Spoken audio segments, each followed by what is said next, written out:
bonsoir à toutes et à tous. Bienvenue à cette séance publique du Conseil municipal de la ville d'Asnières. J'espère que vous allez tous bien. La séance est donc ouverte. Afin que cette séance ne soit pas perturbée, je vous remercie de bien vouloir mettre en veille vos téléphones portables.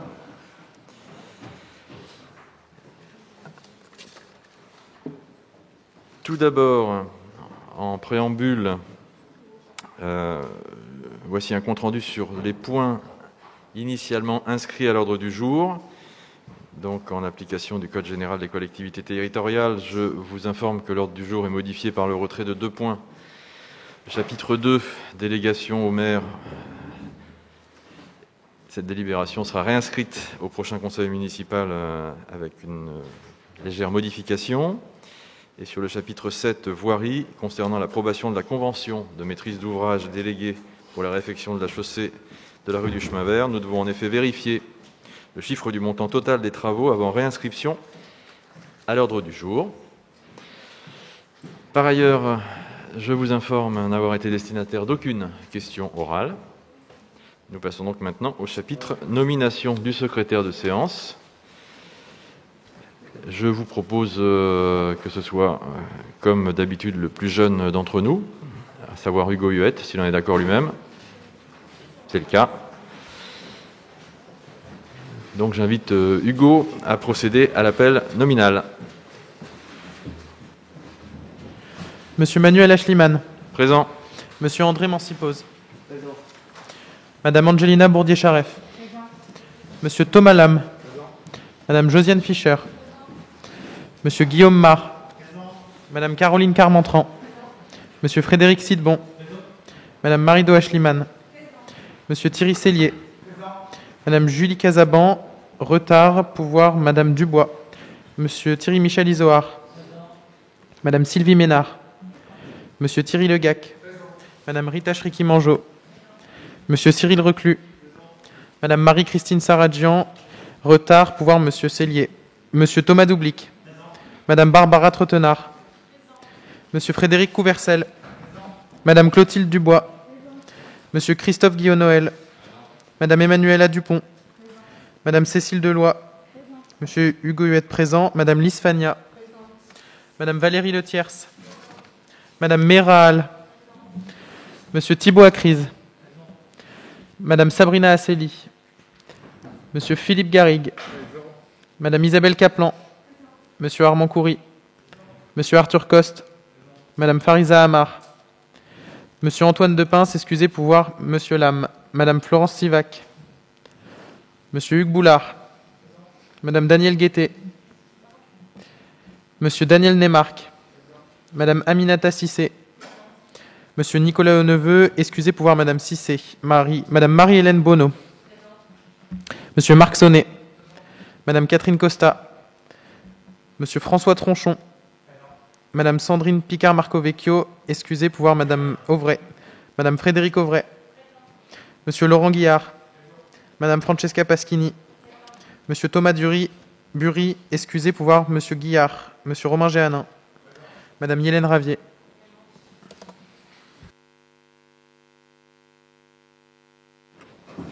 Merci. Le quorum est donc atteint. La séance peut se tenir. On va passer avec l'approbation du procès-verbal de la séance du 30 septembre 2021. Ce projet vous a été communiqué. Des demandes de rectification ont été reçues. Y a-t-il des interventions à ce sujet? Non, il n'y en a pas. Donc je soumets ce procès-verbal du 30 septembre 2021 au vote. Qui vote pour? Adopté à l'unanimité, je vous en remercie. Nous poursuivons avec la présentation des rapports d'activité annuels des 4 syndicats intercommunaux dont la ville est membre, à savoir le CIFUREP, le CIGEF, le CIPEREC et le syndicat Vélim Métropole. Cette présentation vous sera faite par le représentant du conseil municipal au sein de chacun de ces syndicats. Madame Ménard, nous vous écoutons pour le rapport du CIFUREP. Merci, Monsieur le maire. Mes chers collègues, ce soir, il nous est demandé de prendre acte de la communication du rapport du CIFUREP 2020 relatif aux chambres funéraires, aux crémations et aux pompes funèbres. Comme comme chacun sait, l'année 2020 a été tristement marquée par une pandémie mondiale qui n'a malheureusement pas épargné la France.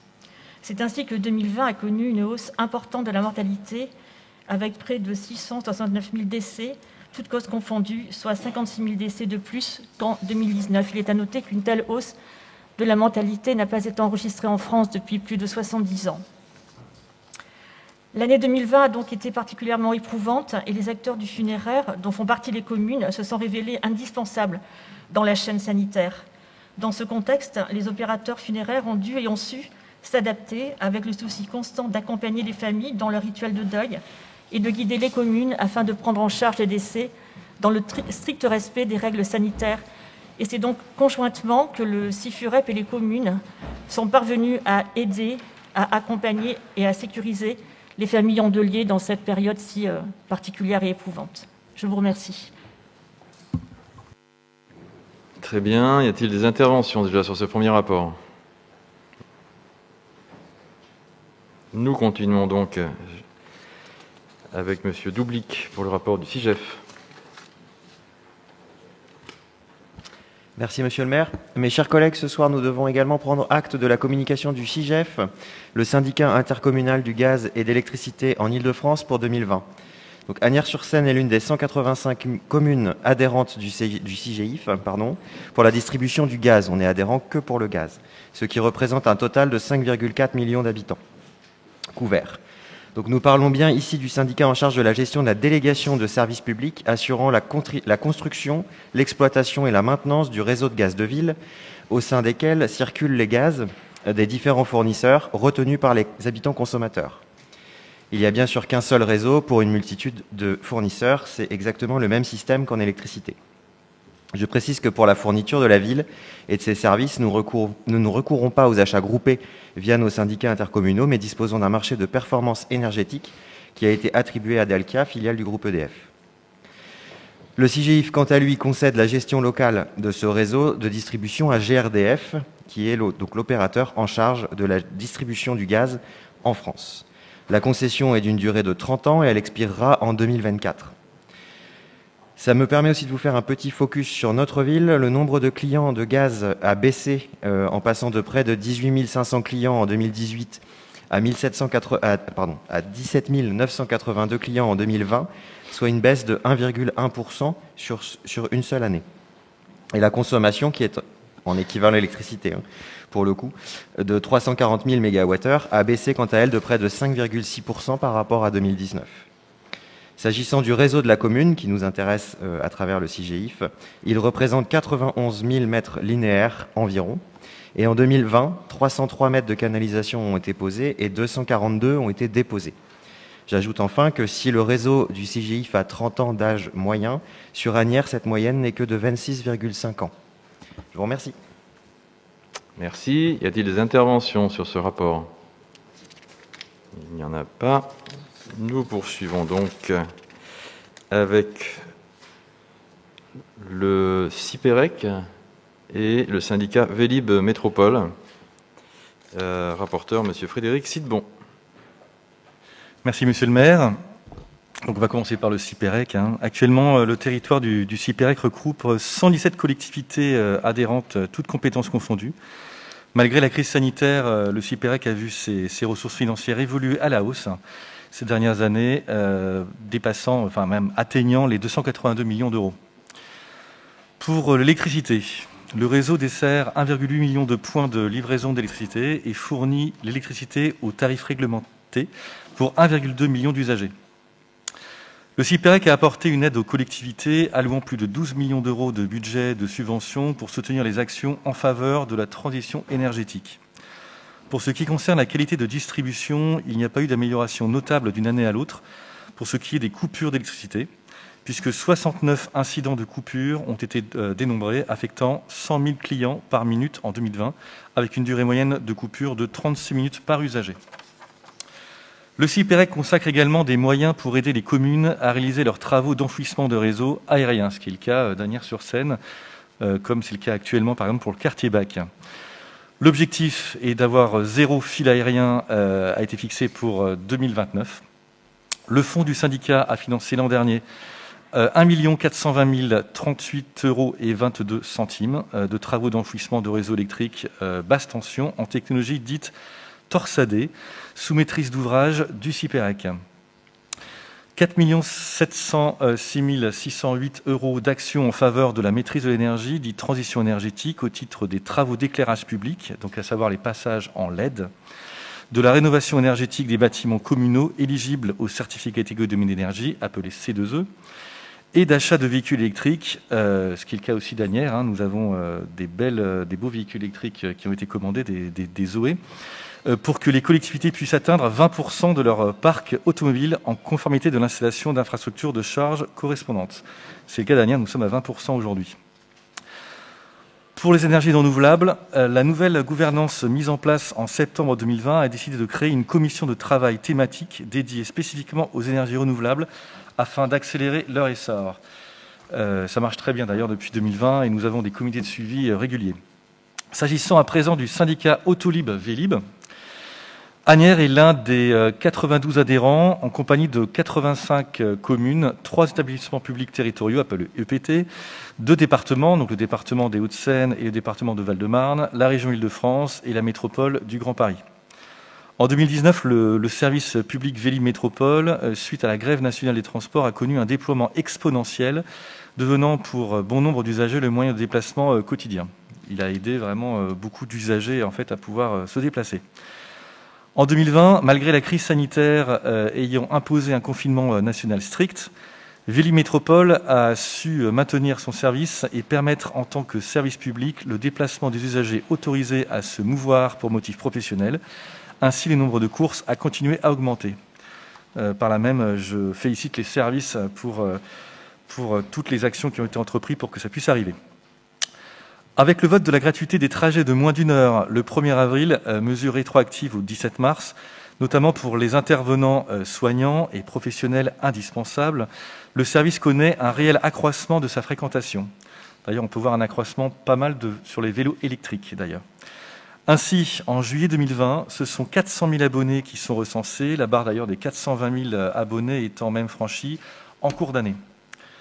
Pour finir, afin de vous donner un ordre d'idée plus concret, sachez qu'en 2020, le service Vélib représente 6 849 vélos électriques, 11 050 vélos mécaniques et 1 391 stations en service, lesquels vélos utilisés par différentes générations. Je rappelle bien sûr que sur Asnières, nous avons ouvert récemment 2 nouvelles stations Vélib. La deuxième va pas tarder à ouvrir liée à des travaux. Et pour information, Vélib Métropole en 2021 va déployer donc 3000 nouveaux vélos électriques à assistance électrique durant les prochains mois pour répondre à la demande de ces usagers. Nous passons d'ailleurs à une offre de 40% de vélos électriques par station. Avant, on était plutôt à 29-30%, donc on a augmenté le nombre de vélos électriques disponibles, au même titre que nous avons depuis en 2021 de nouveaux services comme la notation de son vélo, par exemple. Je vous remercie. Très bien, merci. Monsieur Géanin pour l'opposition. Oui, merci Monsieur Echliman. Bonsoir à toutes et à tous. Je voudrais juste profiter de cette délibération, de ce rapport, de la présentation de ce rapport d'ailleurs, pour simplement remonter des observations, des alertes d'un certain nombre d'Asniérois au sujet de l'éclairage public. Alors je sais que le lien est un peu ténu avec la communication du rapport, mais j'en profite néanmoins parce que ça me semble d'intérêt public. On me fait savoir, et je l'ai constaté d'ailleurs à 2 ou 3 reprises moi-même, que l'éclairage public resterait malheureusement parfois dans certaines rues, ça peut arriver, éclairé y compris en journée. C'est quand même parfois du gaspillage d'énergie un peu dommageable, donc je vous le fais remonter.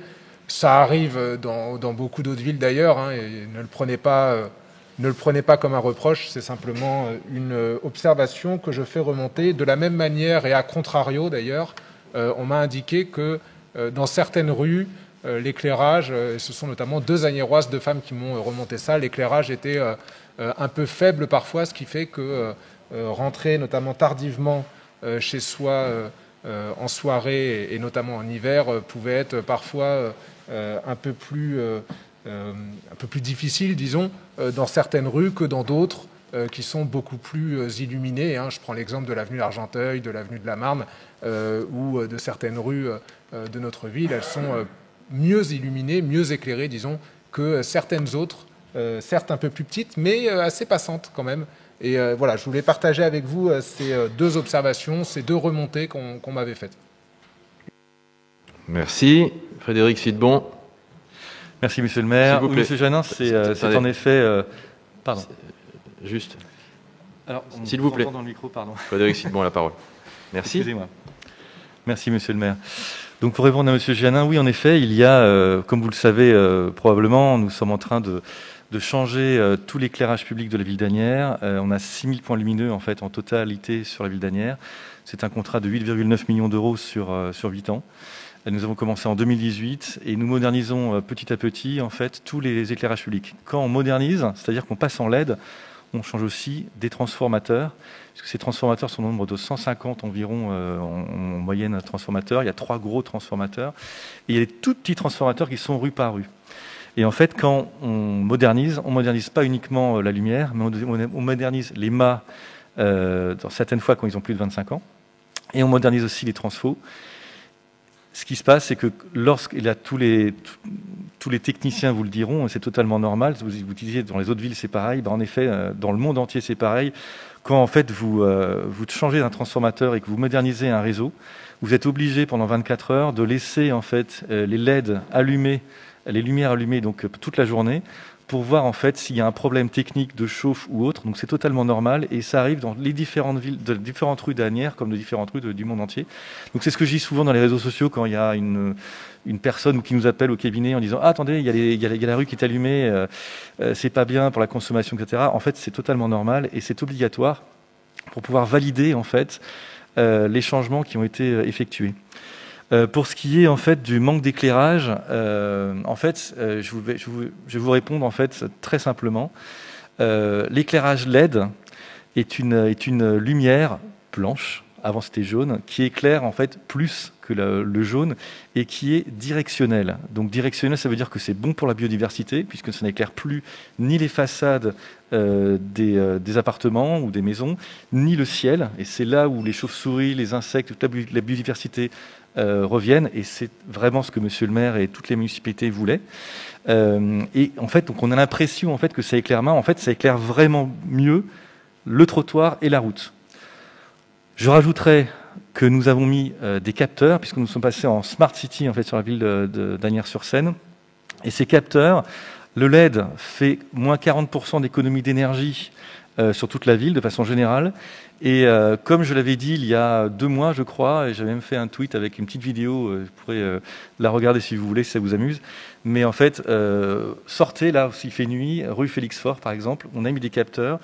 Les rues sont un peu moins éclairées. En effet, c'est pour faire une économie de 80% d'économie d'énergie, pour en fait une brillance qui est totalement au niveau luxe, totalement dans les normes et qui peut éclairer pour la vidéoproduction, pour qu'on sache où on est, etc. Par contre, ça ne dérange plus du tout les habitants.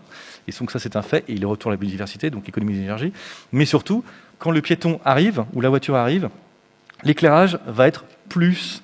va augmenter en intensité et va plus éclairer en fait. Donc c'est une sorte de ville intelligente, éclairage intelligent, qui permet justement faire du bien à la planète, de faire du bien aussi au niveau de la qualité de vie des Asniérois, et je pense que c'est ce qui était demandé. Donc voilà, pour les explications techniques, vous les avez. Merci beaucoup. Oui, monsieur Géanin. Oui, merci. Monsieur Eschliman, juste un mot par rapport à ce que vous venez de dire, monsieur Sidbon, sur les éclairages qui restent parfois ouverts en journée. Ce n'est pas forcément lié au changement, parce que moi, je vais prendre un exemple concret, et encore une fois, ça peut arriver, mais à titre d'exemple, moi, j'ai constaté 3 semaines d'affilée que rue du Révérend Père Christian Gilbert, on avait des éclairages qui restaient ouverts en journée. Donc là, si vous voulez, ils n'étaient pas restés ouverts 24 heures en raison d'un changement. Je pense qu'il y a simplement quelque chose dans le système qui a dû dysfonctionner, et c'est simplement là-dessus que je vous alerte. Pas sur les changements qui peuvent être liés, enfin pas sur l'allumage qui est lié à un changement, mais sur le fait que dans certaines rues, parfois, ça arrive, et encore une fois, Je l'ai aussi constaté dans d'autres villes par moment, hein, donc Asnières n'est pas la seule concernée, mais on a quand même des éclairages qui restent encore parfois ouverts en journée, et voilà, il faut simplement faire attention à ça, c'est tout. Ok. Juste pour information, merci en fait de ce commentaire. Alors pour information, la rue RPC Gébert, si vous prenez l'exemple par exemple, vous devez sûrement savoir que nous sommes en train de rénover le réseau Enedis. Et d'ailleurs, la rue RPC Gibert va être végétalisée et va être améliorée, modernisée, etc. Et pour ça, en fait, régulièrement, malheureusement, ces travaux font que la rénovation du réseau, et des fois c'est pas juste un transfo, c'est le réseau, font que cet éclairage doit être allumé. Donc je pense que c'est pas que ça soit, quand c'est toute la rue comme ça, c'est pas un oubli. Ce qui peut arriver, c'est souvent quand c'est l'été, il a fait 40 degrés, et là, en fait, il y a quelquefois, pour les vieux transfos des années 60, un blocage, parce que ça chauffe trop, et là, en fait, il y a un dysfonctionnement. Pour ce dysfonctionnement, qui sont très rares, mais la RPC Giberne, c'est ça pas le cas, mais ça peut arriver, c'est très rare, on a un outil pour ça qui s'appelle Netanière, qui vous permettra justement de mettre un signalement éclairage public, et je vous dis que dans l'heure ou dans les 2 heures ou 3 heures, la société Viola avec laquelle nous sommes en contrat intervient et répare, soit pour remettre l'éclairage en route, soit pour l'éteindre.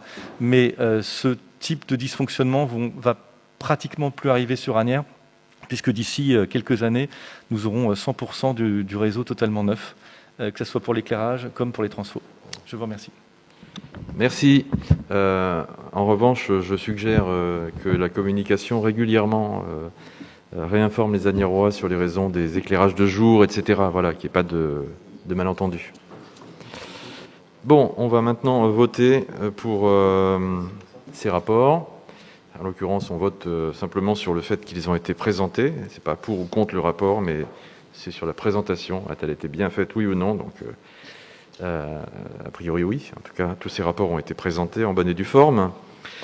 Donc, sur ces rapports d'activité 2020 pour le CIFUREP, CIGEF, CIPEREC, syndicat Vélib Métropole, on va voter. Qui considère qu'ils nous ont été présentés? À l'unanimité, je vous remercie. Je vous confirme qu'ils ont bien été présentés. Personne ne se trompe.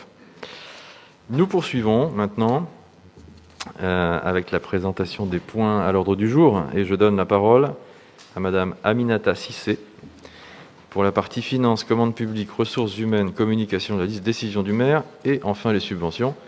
Et j'invite Aminata à nous rejoindre.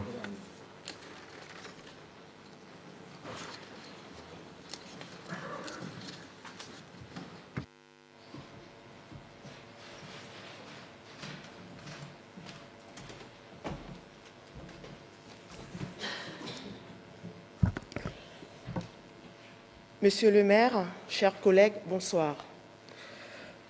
Mon intervention se portera sur 3 volets: les finances, les commandes publiques et les ressources humaines. Finances, attribution des subventions.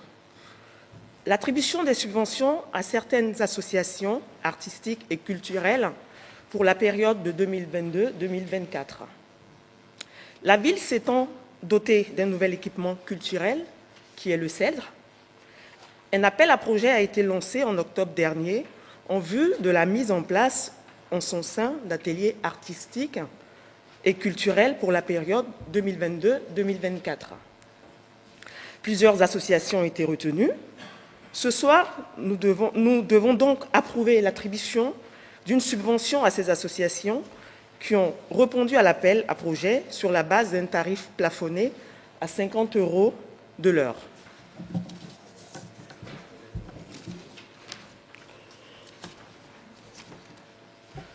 Finances, commandes publiques. L'approbation du pacte financier et fiscal. Le pacte financier et fiscal est un outil de gestion propre à l'établissement public du territoire Boucle Nord de Seine 5, auquel appartient notre ville. Il a pour objectif de permettre de développer avec les 7 communes du territoire une culture financière commune. C'est la raison pour laquelle, dans le cadre de la démarche d'élaboration du pacte, Les élus et les services financiers ont été invités à partager l'information quant aux réalités fiscales respectives. Le document joint dans vos dossiers présente les modalités financières fixées depuis la création de l'établissement pour assurer à la fois le transfert des compétences prévues par la loi et le respect de l'autonomie de chacune des communes. Il nous est donc demandé d'approuver le projet Pacte financier du territoire applicable à l'EPT, Boucle Nord de Seine, et à ses communes membres. Les affaires financières et autres. L'approbation de la convention d'intention de partenariat avec la Fondation Van Gogh Europe. Notre ville est étroitement associée à l'histoire de la peinture impressionniste et à Vincent Van Gogh lui-même.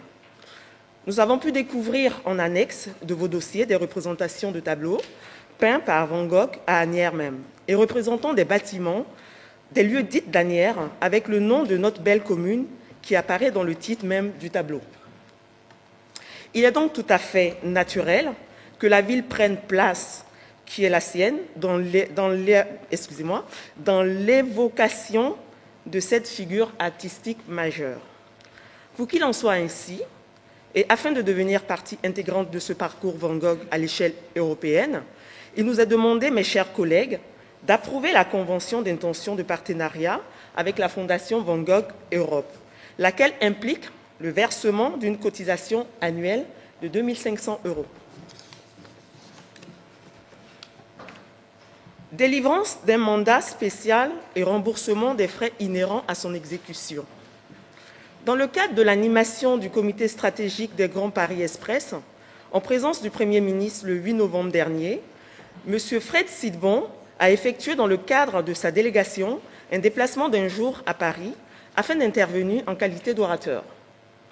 Il nous a donc demandé de lui délivrer un mandat spécial et d'approuver le principe de remboursement de ses frais de déplacement.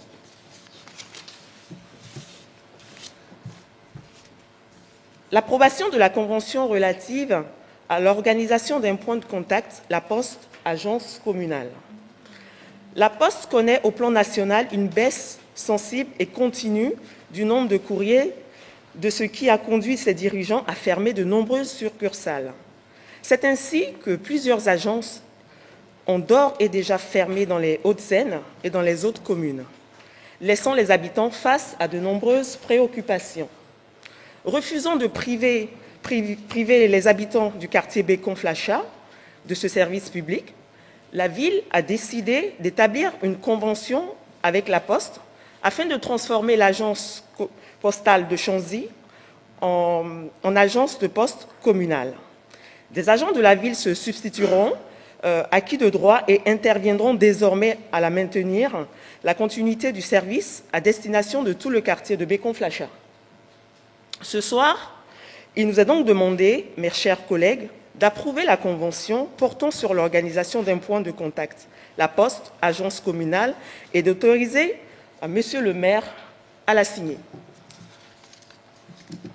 Sur les commandes publiques, liste des marchés publics et des avenants passés entre le 16 septembre et le 27 octobre 2021. Comme à l'accoutumée, il nous est demandé de prendre acte du tableau qui vous est transmis pour l'information sur les marchés publics entre le 16 septembre et le 27 octobre 2021. Concession, délégation des services publics. Déclaration sans suite pour un motif d'intérêt général de la procédure d'attribution de la concession de services publics de la restauration collectivité municipale. En février dernier, lors de notre assemblée, En février dernier, notre Assemblée a voté l'approbation du principe de mise en concession de services publics de la restauration collective municipale. Une procédure d'attribution a donc été engagée et au terme du délai de réception des candidatures et offres, il s'est avéré que la ville n'a été destinataire que d'une seule offre. Au terme des négociations, l'entreprise avec cet opérateur économique unique, il est apparu que la commune ne disposait pas d'une offre telle qu'elle aurait pu être si la phase de négociation avait associé plusieurs opérateurs économiques, une mise en concurrence.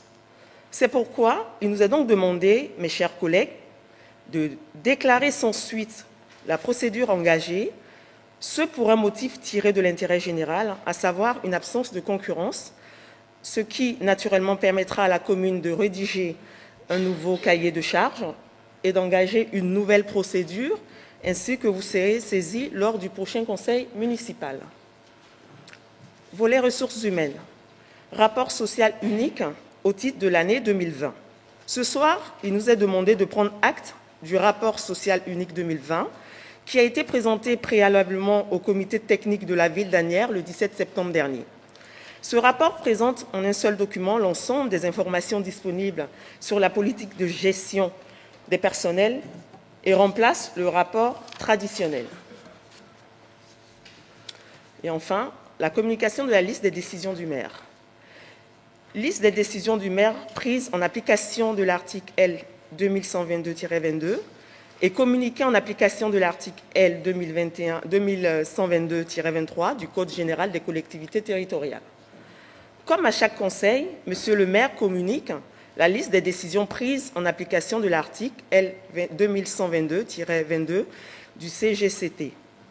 Il nous est donc demandé de prendre acte de la communication de ces décisions figurant sur vos dossiers. Je vous remercie. Très bien, merci. Y a-t-il des questions, des interventions relativement à ce rapport? Monsieur Guillard, pour l'opposition, vous avez la parole. Merci, monsieur le maire. Bonsoir, mes chers collègues. Mon intervention portera sur la convention relative à l'organisation d'un point de contact La Poste Agence communale, sur le fait qu'on ait mis un peu devant le fait accompli. Alors, pas de votre fait, je vous rassure, mais du fait de la Direction nationale de la Poste. Rien de tel pour dégrader un service public que de le priver de moyens financiers et humains, pour mieux le casser, au final, et en laisser finalement la responsabilité, encore une fois, aux communes, quelle que soit leur couleur politique. Et c'est malheureux parce que la Poste doit rester un service public, tant au niveau postal qu'au niveau bancaire, il faut le rappeler, puisque pour bon nombre de nos concitoyens et concitoyennes, la banque postale est accessible justement pour ces personnes parfois modestes. Voilà. En l'occurrence, donc, il nous est proposé cette convention. Alors, on ne va pas s'y opposer, évidemment, puisqu'il faut continuer à faire perdurer le service public, notamment postal, dans tous les quartiers de la ville, et même tous les quartiers de France, évidemment. Mais par protestation, quelque part, on ne pourra pas voter pour non plus, parce que ça donnerait raison à la direction que prend justement le service postal en France, qui est de systématiquement le dégrader, et d'essayer de l'optimiser, pour utiliser une novlangue d'économistes, mais ce au détriment malheureusement de nos concitoyens et de nos concitoyennes. Donc nous nous abstiendrons sur cette délibération. Je vous remercie. Merci. Monsieur Jeanne. Oui. Oui, merci Monsieur Eschliman. Je voudrais m'exprimer sur cette délibération qui concerne le projet de fermeture en fait par la direction de la Poste du bureau Chanzy et le projet de reprise de ce bureau pour en faire une agence communale. Un mot d'abord au sujet de la politique qui est menée par la direction de la Poste, parce que cette politique elle est purement et simplement scandaleuse et je pense que nous devrions, et nous pourrions d'ailleurs, tous nous réunir malgré nos sensibilités les uns les autres pour dénoncer cette politique nationale de la Poste qui est absolument et purement scandaleuse. Le service public postal, c'est un service essentiel pour toutes les Françaises, tous les Français. C'est un service auquel nous sommes profondément attachés. C'est un service qui est indispensable pour la vie quotidienne d'un certain nombre de Français et d'un certain nombre d'Asniérois. Et ce qu'il faut savoir, puisque on va devoir s'exprimer sur cette délibération, mais il faut d'abord rappeler quand même le contexte qui nous amène à cette délibération. Il faut repréciser pourquoi cette délibération intervient aujourd'hui en conseil municipal. Cette délibération, elle a pour cause une politique qui est mise en place au niveau national par la direction de la Poste, qui est une politique de fermeture de bureaux. une politique de fermeture qui a d'ailleurs produit des effets déjà scandaleux depuis 4 ou 5 ans, puisque, je vous le rappelle quand même, en 2017, nous avions environ 8500 bureaux de poste, ce qu'on appelle des bureaux d'exercice plein, c'est-à-dire des bureaux au sein desquels on trouve tous les services proposés dans un bureau de poste, puisque vous le savez qu'il y a une distinction entre les bureaux de poste et les agences postales qui sont un petit peu plus petites. Nous avions donc en 2017 environ 8500 bureaux de poste, et aujourd'hui, en 2021, il n'en reste plus qu'environ 5300 en France. Il n'en reste plus qu'environ 5300. Plus d'une dizaine de bureaux ont d'ailleurs déjà fermé dans les Hauts-de-Seine, c'est rappelé dans la note de synthèse qui nous a été donnée. Et la Poste ne compte pas s'arrêter là, puisque le nouveau plan stratégique développé par la Direction nationale de la Poste prévoit de fermer encore la moitié des bureaux de poste qu'il reste. Autrement dit, la moitié des 5300 bureaux de poste qu'il reste aujourd'hui sur le territoire national. C'est purement scandaleux, c'est absolument honteux, et le gouvernement d'ailleurs laisse passer cela sans s'y opposer, et ça aussi, je pense que c'est quelque chose qui devrait être relevé. Et cette politique qui est mise en œuvre, et je tiens vraiment à commencer par là et à insister là-dessus, est scandaleuse, et nous devons le dire. C'est notre rôle d'élus locaux, que nous soyons LR, En Marche, Vert, LFI, Génération ou autre, c'est notre rôle, toute sensibilité confondue, de nous opposer vivement et catégoriquement à cette politique qui est honteuse et qui n'en est qu'à ses débuts, puisque la Poste, encore une fois, prévoit de continuer cette espèce de rouleau compresseur qui va malheureusement éloigner de plus en plus le service public des habitants et qui va laisser dans la galère, parce qu'il faut employer les mots adéquats à un moment pour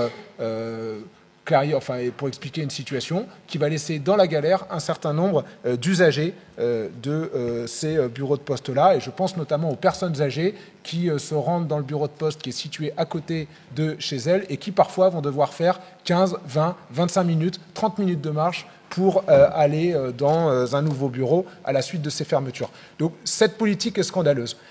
Deuxième observation que je tiens à formuler ce soir, c'est que notre rôle en tant qu'élus locaux et le rôle de la mairie, il est avant tout de s'opposer à cette politique-là.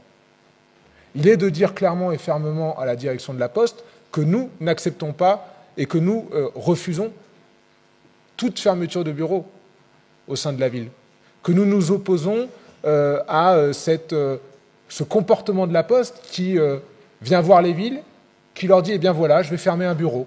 Donc, soit vous le reprenez, débrouillez-vous, soit il sera fermé, et dans ce cas, ce seront les usagers qui se débrouilleront. » Ce positionnement est scandaleux, évidemment, mais il nous appartient, et il vous appartient en tant que majorité municipale aussi, de vous opposer fermement à cette politique.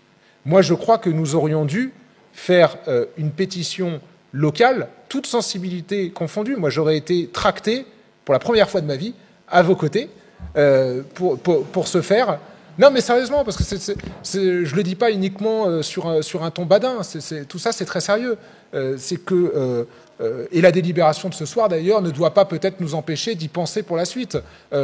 Une pétition locale pour s'opposer vivement à cette fermeture, que nous pourrions faire signer par tous les Agnérois, avec présence devant les bureaux de poste, avec communication dans le Agnières Info, ça, ce serait une action utile. Ce serait une action utile pour adresser un message fort vis-à-vis de la Poste. Et j'insiste là aussi sur cette deuxième observation, parce que je vous le dis, si vous décidez d'adopter cette attitude de fermeté à l'égard de la direction de la Poste, vous nous trouverez à vos côtés, parce que vraiment, franchement, c'est honteux et nous ne pouvons pas laisser passer. Et moi, je regarde d'ailleurs l'exemple d'autres villes, je pense que quand on s'oppose fermement, quand on soutient, y compris d'ailleurs les grévistes qui, au sein de la Poste, dénoncent cette politique-là, quand on mobilise les usagers, on arrive à des résultats, et on aurait dû commencer par cette phase-là, une phase de mobilisation qui nous aurait peut-être permis d'éviter d'en arriver là.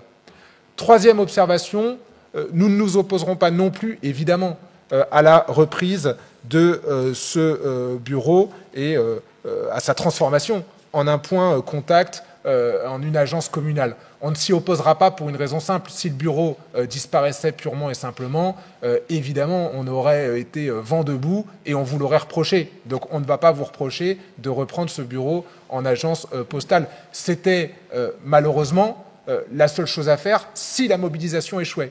Moi, mon reproche, il est qu'on n'ait pas tenté d'abord une phase de mobilisation ferme. Il y a eu des pétitions, il y a eu des choses qui ont été faites, mais ça date déjà d'il y a plusieurs années. Moi-même, j'ai pu en faire avec un certain nombre d'Agnérois en 2015, en 2010, en 2018. Bon, tout ça date déjà d'un certain nombre d'années. Je sais que de votre côté, il y a aussi eu des courriers et des choses qui ont été entreprises, mais je continue à penser qu'en 2021, on aurait dû le refaire.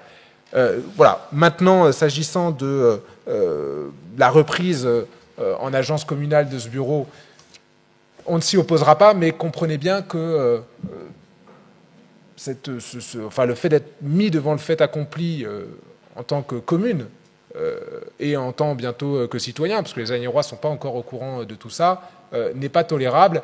Et je terminerai par un dernier mot pour vous dire que on va voter cette délibération ce soir, elle sera sans doute adoptée, mais je pense que nous devons continuer à mettre la pression sur la Poste.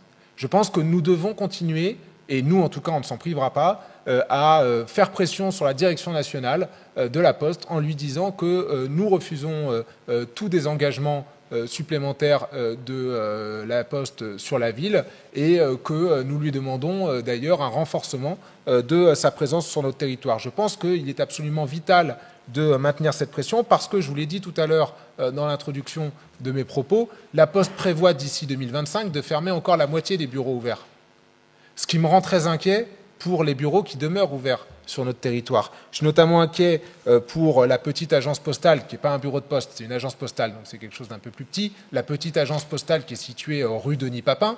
Je suis assez inquiet pour cette agence parce qu'on a un certain nombre de rumeurs quand même en interne à la Poste et puis en externe sur une fermeture prochaine, dans les prochaines années en tout cas, de cette agence. Et là aussi, j'attire l'attention de tout le monde sur ce point. Il nous faut nous opposer à cela. Et si la municipalité décide de s'y opposer, elle nous trouvera à ses côtés pour le faire, quitte à tracter, encore une fois, côte à côte et à mobiliser les usagers sur cette question-là, parce que c'est quelque chose d'absolument vital. Un dernier mot pour vous dire, et pour vous partager l'inquiétude qui est également la mienne, au sujet du bureau central, puisque de la part d'un certain nombre d'agents de la Poste, on me dit que les projets de fermeture ou en tout cas de restriction des services proposés par la Poste pourraient, je dis bien pourraient, concerner à l'avenir, d'ici 2025, le bureau central. Donc je vous alerte sur cette question. Peut-être avez-vous d'ailleurs des informations sur le sujet et peut-être pourrez-vous nous répondre là-dessus. Mais vous avez compris, pour synthétiser l'esprit de mon propos, premièrement, une position scandaleuse de la direction de la Poste. Deuxièmement, une obligation qui devrait être la nôtre en tant qu'élus locaux de mobiliser les citoyens sur cette question-là et de nous opposer vivement à ce désengagement du service public postal. Et je trouve que malheureusement, cette phase est un peu passée à la trappe. Mais pour l'avenir, il ne faut pas s'en priver parce que malheureusement, on aura sans doute d'autres occasions de le faire. Troisièmement, pas d'opposition à la délibération qui nous est soumise aujourd'hui pour les raisons que j'ai indiquées tout à l'heure et simplement parce qu'il est essentiel que les Agnérois trouvent une agence encore ouverte pour assurer le service public postal. Merci. Merci. Monsieur Tronchon. Merci, Monsieur le maire. Bonjour, chers collègues. Je ne reviendrai pas sur tout ce qui a déjà été dit et effectivement, on ne peut que regretter les fermetures des agences et on ne peut que effectivement saluer et soutenir cette proposition de poste-agence communale pour la continuité de service pour les Agnérois. Donc, je ne m'étendrai pas plus là-dessus. J'ai par contre une question beaucoup plus terre-à-terre, c'est savoir quel sera le coût pour la ville de cette nouvelle agence de poste communale. On voit bien qu'il y a une indemnité qui est prévue dans la convention avec la Poste, mais je souhaiterais savoir si cette indemnité couvre entièrement le coût anticipé pour la commune et quel sera du coup le reste à charge pour la ville. Merci. Alors, Effectivement, c'est une affaire qui dure depuis de nombreuses années, puisqu'on était quelques-uns à s'être opposés à cette fermeture, qui nous est présentée depuis des années d'ailleurs comme inéluctable, hein, de par le changement du mode de consommation des Français en matière de correspondance, de moins en moins de correspondance papier et de plus en plus de correspondance dématérialisée. Et donc, en effet, depuis cette période où nous avions pu avoir une période de répit sur cette poste de Bécon-Flachat, d'autres postes ont fermé dans les Hauts-de-Seine, en Île-de-France et même ailleurs, toujours sur le même principe et évoqué par la Poste lors des différentes rencontres que nous avons eues avec elle. Il y a quelques mois, nous les avons donc revus, puisque cette fois-ci, leur décision était prise irrévocable concernant la Poste Bécon-Flachat, malgré nos demandes, auxquelles il a été opposé donc simplement l'organisation générale de la Poste au niveau national, des décisions nationales, un modèle économique qui ne fonctionne plus, etc., etc. Donc une décision, quand bien même on s'enchaînerait devant la Poste, qu'il n'y aurait rien à faire, puisque de toute façon, les choses sont ainsi faites, décidées, et qui n'ont plus le personnel, ni la volonté, ni les capacités financières à donner suite. Face à cela, que faire ? La politique du pire, en décidant de ne rien faire, pourquoi ? Pour rien, puisque la Poste est une espèce de grosse structure un peu désincarnée, et donc on aurait beau laisser tout fermer et que les gens malheureusement viennent se plaindre devant la Poste et témoigner, finalement tout ça est tellement distant de cette structure organisationnelle qu'ils s'en seraient purement et simplement fichus, enfin comme ils s'en sont fichus ailleurs d'ailleurs, où des manifestations ont pu avoir lieu, où des mobilisations ont pu avoir lieu. Donc arrive un moment où effectivement il faut être dans la réalité des choses et faire comme d'autres ont fait d'ailleurs, en effet, de prendre en charge nous-mêmes cette fonction de remise et de collecte du courrier. Nouvelle fonction supplémentaire qui incombe aux villes, aux municipalités. Voilà, on avait beaucoup parlé ces dernières années, et les années qui précédaient aussi, du désengagement de l'État dans plein de domaines. Maintenant, on en est sur du désengagement aussi de ces organismes-là, c'est-à-dire des organismes censés assurer des services publics. D'ailleurs, le désengagement, il est pas seulement dans ces fermetures, dans la France entière. Il est aussi dans la baisse de qualité du service, puisque régulièrement, j'ai l'occasion de répondre aux Agnéroises et aux Agnérois qui nous sollicitent en saisissant les autorités départementales, notamment de la Poste, sur des dysfonctionnements du courrier. Voilà.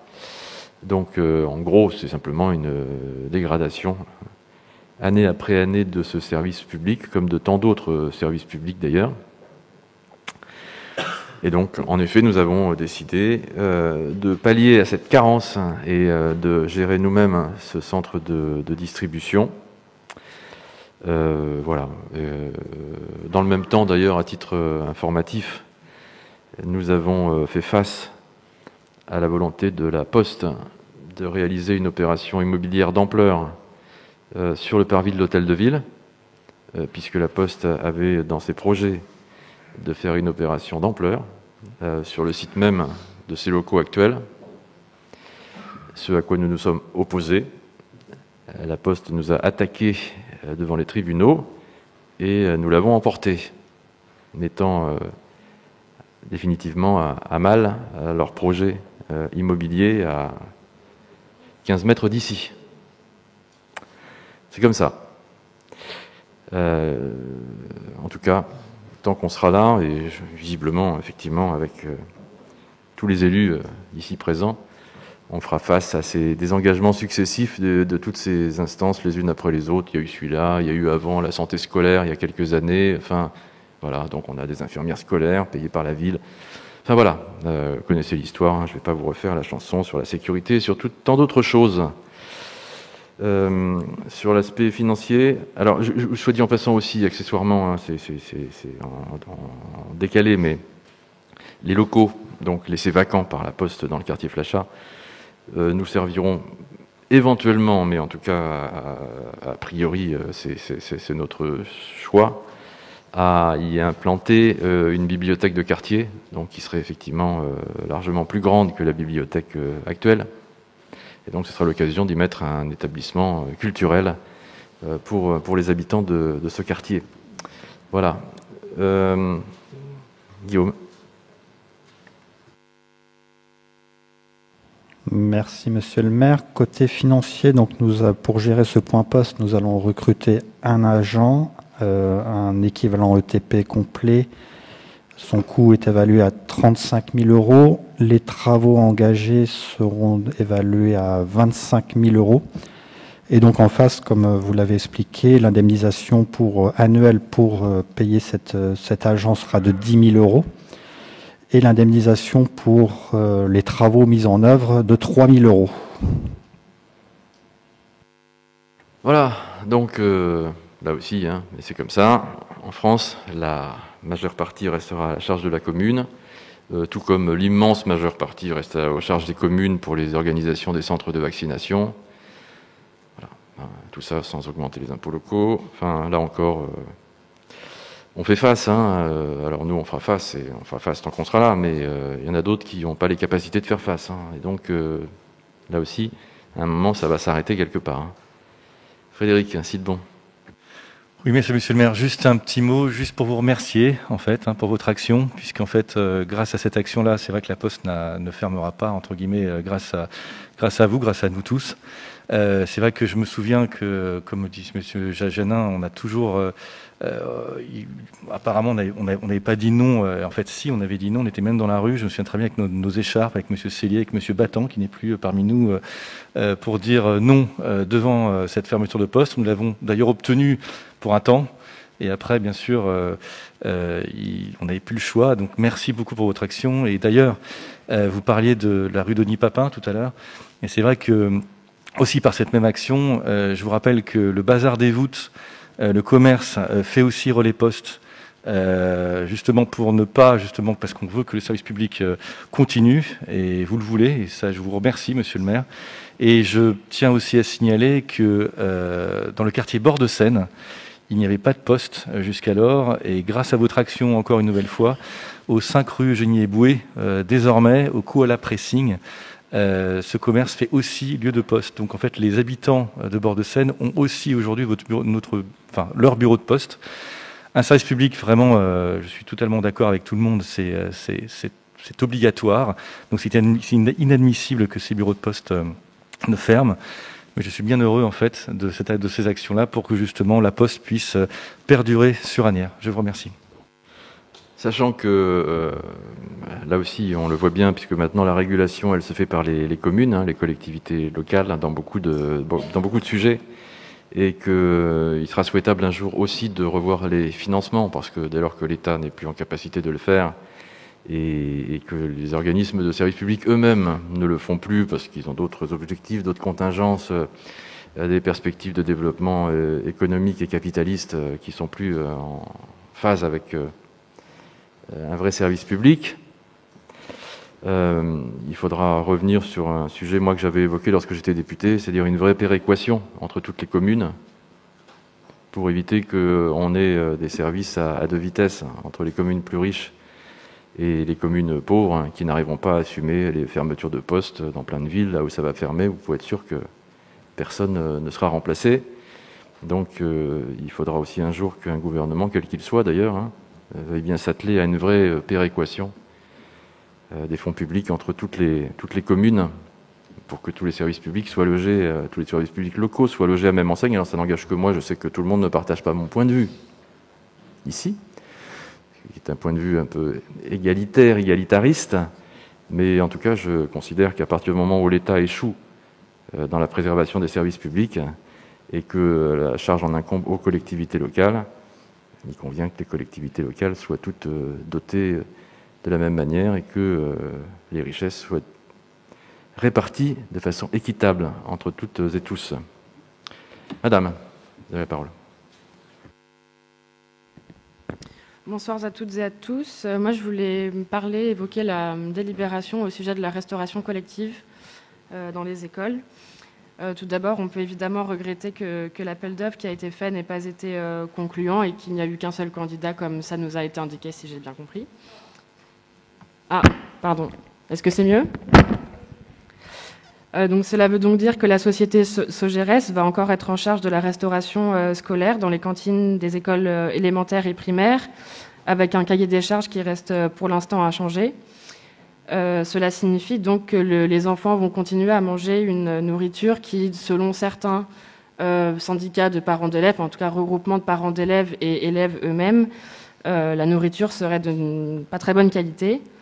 Moi, j'ai 25 ans, donc je suis plus à l'école et je n'ai pas d'enfants, mais avec mon entreprise, on a accueilli récemment une élève pour son stage de 3e.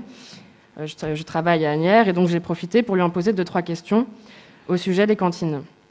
Et elle m'a effectivement dit que la nourriture de l'école Simone Veil, où elle était scolarisée avant, laissait vraiment à désirer, comme au collège François Truffaut, où elle est maintenant, en sachant que je sais qu'il s'agit d'une compétence du département où votre majorité est aussi majoritaire.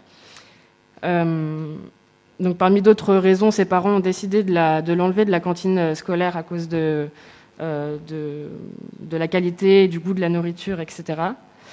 Donc, en plus de ça, de l'alternative végétarienne quotidienne qu'il faudra encore attendre, il faut rappeler que les plats sont réchauffés dans de grandes barquettes en plastique qui contiennent de nombreux perturbateurs endocriniens. Ces 10 dernières années, une multitude d'études indépendantes au sujet des perturbateurs endocriniens ont été publiées dans des revues scientifiques, notamment celle de Santé publique France, qui est peut-être la plus connue. Ces études ont montré que la présence importante des perturbateurs endocriniens, présents dans l'air, dans l'eau, mais surtout dans l'alimentation, affectait très concrètement la fertilité des hommes et des femmes. Par exemple, le nombre moyen de spermatozoïdes chez les hommes occidentaux a diminué de plus de moitié au cours de ces 40 dernières années.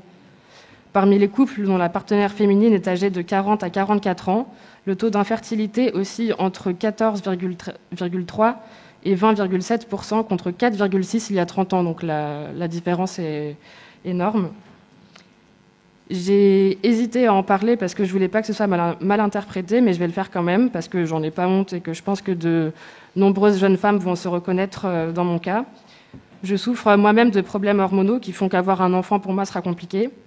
Et je ne dis pas ça pour le dire, je le dis parce qu'il y a parmi les gens qui nous regardent ou parmi vos enfants et vos petits-enfants, je suis sûre qu'il y a peut-être des jeunes filles ou des jeunes garçons qui seront ou qui sont dans le même cas. Les perturbateurs endocriniens sont d'autant plus nocifs durant l'enfance, période clé du développement du système hormonal. Du fait, j'aimerais savoir si le prochain cahier des charges pourra et sera composé de règles précises en la matière. Je précise qu'il existe maintenant beaucoup d'alternatives aux barquettes en plastique, par exemple comme l'inox, qu'utilisent beaucoup de mairies comme à Strasbourg, à Nantes et dans de très grandes villes. Donc voilà, je voulais savoir si le cahier des charges prendra ces choses-là en considération. Merci. Merci. Avant de laisser répondre Guillaume Mar et d'autres élus de la majorité s'ils le souhaitent, juste une précision sur le fait effectivement que cet appel d'offres soit déclaré infructueux et donc qu'il soit relancé. On a eu l'occasion de rencontrer un certain nombre de parents impliqués dans le travail justement sur la meilleure qualité des repas, qui se réjouissaient effectivement qu'une nouvelle mise en concurrence soit réalisée,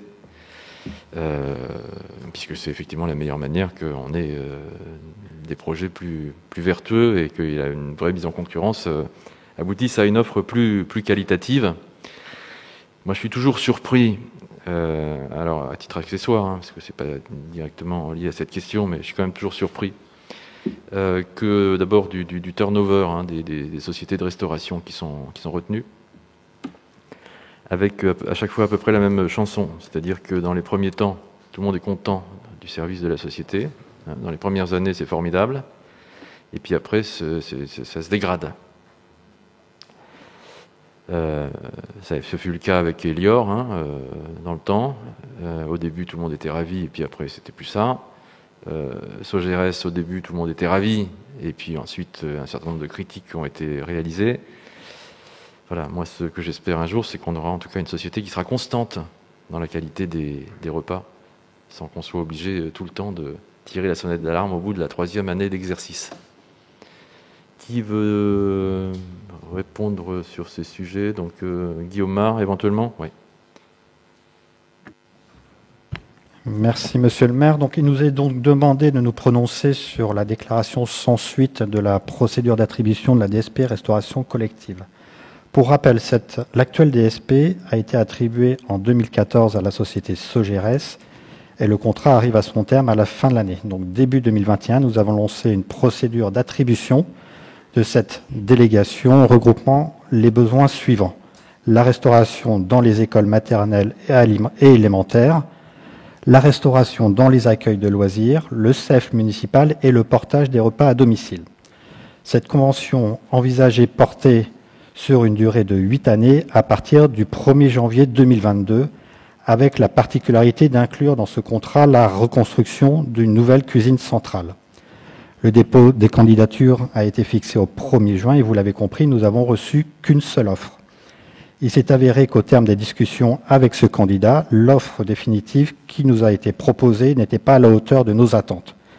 Nous avons donc jugé qu'il n'était pas dans notre intérêt de l'accepter. C'est pourquoi nous vous proposons aujourd'hui de déclarer cette procédure d'attribution sans suite au motif de l'intérêt général en raison de l'absence de concurrence. Donc, une fois que nous aurons déclaré cette procédure sans suite, nous allons en lancer une nouvelle qui se fera en 2 étapes. La première, qui sera soumise au prochain conseil municipal, de lancer une nouvelle procédure d'attribution d'une nouvelle DSP. Et entre-temps, nous allons préparer une DSP provisoire qui débutera le 1er janvier 2022 et qui prendra fin avec l'attribution de la nouvelle délégation. Ce contrat se fera dans les mêmes conditions qu'actuellement, mais avec une particularité. La seule différence, ce sera le respect de la loi Egalim qui rentre en vigueur au 1er janvier 2022. Et notamment, la loi Egalim impose 50% d'alimentation durable, dont 20% de bio. Et nous aurons également la garantie de n'avoir 0 OGM dans les préparations livrées. Donc ces 2 étapes seront soumises au prochain conseil municipal du 16 décembre. Et pour éviter de nous retrouver dans la même situation qu'actuellement, nous allons retirer de la nouvelle procédure cette particularité de reconstruction de notre cuisine centrale et nous allons réduire la durée du contrat de 8 à 5 ans afin de revenir à un contrat de restauration collective classique. Donc en résumé, nous allons déclarer aujourd'hui la procédure d'attribution sans suite et nous allons, lors du conseil municipal du 16 décembre, en 2 étapes, lancer la nouvelle DSP, le nouveau contrat, et attribuer une DSP provisoire dans le but d'attribuer la nouvelle délégation au 4e trimestre 2022. J'espère avoir répondu à vos questions. Merci. Thomas Doublic. Oui, merci. Je voulais un petit peu compléter sur les aspects environnementaux et sur les aspects de sûreté alimentaire. Déjà, pour préciser que sur la sécurité alimentaire, nous avons un pays qui est extrêmement en avance et lourd en matière de normes. Donc c'est déjà quelque chose qui est important. Et comme l'a précisé mon collègue Guillaume à l'instant, il y a également les objectifs de la loi Egalim. Ce que nous avions anticipé dans le cadre de ce premier appel d'offres, malheureusement sans suite, mais que nous allons relancer, c'était de renforcer les obligations légales. Et nous étions dans une démarche dite Egalim+. C'est quelque chose qui est de plus en plus courant au sein d'un certain nombre de collectivités, et notamment pour accélérer sur le zéro plastique et pour favoriser au maximum le développement d'une nourriture dite locavore. En gros, d'essayer de faire en sorte que ce soit qualitatif, mais aussi qu'on soit assuré d'avoir des produits qui ont une origine la plus proche possible du site de consommation pour des raisons assez évidentes d'économie d'énergie et d'intégration de l'environnement dans son sens le plus large. Merci. Marie-Do Echliman, puis Thierry Sellier. Tu veux parler avant? Vas-y. Thierry Sellier. Oui, merci Monsieur le maire. Déjà, effectivement, je voulais quand même rassurer notre collègue. Pour le zéro plastique, on sait que la loi nous l'impose et à partir de 2025. Et bien évidemment, dans le cahier des charges que nous avions publié, le zéro plastique était déjà prévu dès l'entrée en application de cette nouvelle DSP. Donc bien évidemment, comme l'a dit Monsieur le maire, ces points particuliers du cahier des charges sont maintenus sur le prochain cahier des charges. Donc de ce côté-là, il y a absolument aucun souci. Nous resterons bien évidemment sur le zéro plastique et bien évidemment sur le respect de l'ensemble des normes. Je rappelle aussi qu'au niveau des repas, nous avons à peu près 12 tarifs, que nous sommes dans une commune qui sert plus de 7000 repas. Et une commune qui sert de 7000 repas, bien évidemment, on se retrouve avec moins de candidats que dans des petites structures. Et on se retrouve effectivement avec moins de possibilités de trouver des grands opérateurs qui puissent fournir 7000 repas par jour. Donc c'est la raison pour laquelle on a effectivement généralement 2 ou 3 opérateurs qui peuvent répondre. Sur les qualités des repas, je suis tout à fait d'accord avec Monsieur le maire. À chaque nouvelle DSP, on a toujours, je dirais, une grande qualité qui est offerte par l'opérateur et des retours très positifs des familles. Alors, faut savoir effectivement que nous sommes quand même dans de la restauration collective. 7000 repas, que nous avons une qualité qui est moyenne comme pour toute restauration collective. Alors, qu'il y ait une baisse, sachez que les services de la municipalité sont très attentifs à ça, que généralement, il y a des commissions des menus auxquelles sont associés l'ensemble des parents, que les menus sont déterminés donc avec les parents d'élèves, que généralement on se déplace dans les offices pour déjeuner, souvent d'ailleurs à l'improviste, et pouvoir constater la qualité. Alors une qualité, c'est, comme je dis toujours, faut pas confondre entre c'est pas bon et j'aime pas. Les enfants ont droit à ne pas aimer quelque chose, et je suis le premier à avoir cette qualité de ne pas aimer tout ce qu'on me propose. Mais je pense qu'il faut laisser aussi ce droit aux enfants de ne pas aimer. Et je pense que les produits qui sont servis sont des produits de qualité.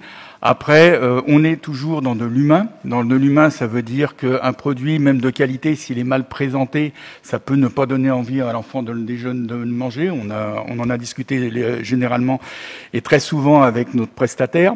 Mais je pense que les produits qui sont servis et sont suivis, on a pour nous accompagner une société qui vérifie la qualité non seulement des produits qui sont servis, mais aussi le respect strict du cahier des charges. Donc, une société indépendante rémunérée par la municipalité qui nous accompagne sur le suivi de l'ensemble de la qualité des produits servis, de la qualité du service. Maintenant, on est bien d'accord qu'on est sur de l'humain. Il y a dans des écoles où il peut y avoir des problèmes et on y est très attentif. Généralement, avec les services, on déjeune à peu près 1 ou 2 fois dans chaque école. Et on a pu constater effectivement des fois des problèmes, mais on les fait remonter et on s'arrange pour que le problème ne se reproduise pas. Alors, je vous dis, on est quand même sur de la restauration collective, il ne faut pas non plus l'oublier, et on sert 7000 repas avec une qualité qui est une qualité moyenne, mais avec des moments, des hauts, des bas. Et sachez que les services de la municipalité, je les remercie ici, sont toujours très attentifs et très réactifs vis-à-vis de notre prestataire, de façon à rectifier quand il y a des problèmes. Je ne vous dirai pas qu'il y a 0 problème, mais je vous dirai que globalement, pour l'avoir constaté, on est dans une qualité qui est quand même correcte. Merci. Marie-Do Eschliman. Oui, je vais essayer de ne pas répéter ce qui a déjà été excellemment dit. Simplement, je voulais savoir lequel de nos collègues est intervenu sur ce sujet, parce que je ne voyais pas bien. C'est qui? Ah oui, d'accord. Donc, juste pour compléter, moi je vous ai bien écouté, et d'ailleurs dans votre propos, chers collègues, vous avez mis en évidence le fait que c'est un sujet très compliqué. quand vous dites que en élémentaire, les enfants trouvent que c'est pas bon. À Asnières, il se trouve que le prestataire, c'est Sogeres. Et quand vous dites qu'au collège Truffaut, les enfants disent que c'est pas bon, il se trouve que c'est un autre prestataire, et c'est Elior. Et ce sont les deux, on va dire, les deux plus grands, si ce n'est les plus importants, on va dire, sur le marché. Donc ça veut dire qu'en fait, il y a à prendre et à laisser partout, et c'est un sujet particulièrement compliqué.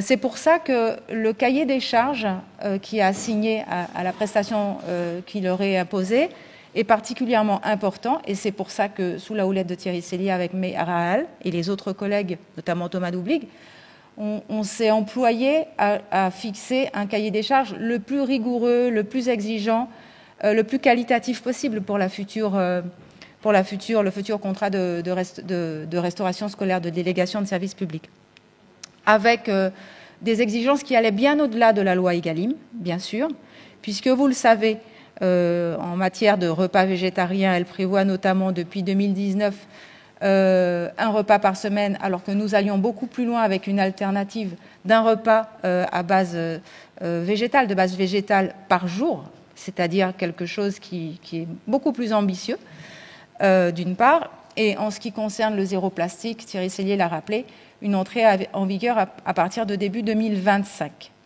Et de notre côté, la volonté d'appliquer ce critère le plus rapidement possible. Donc on était très très attentifs à tous ces éléments-là.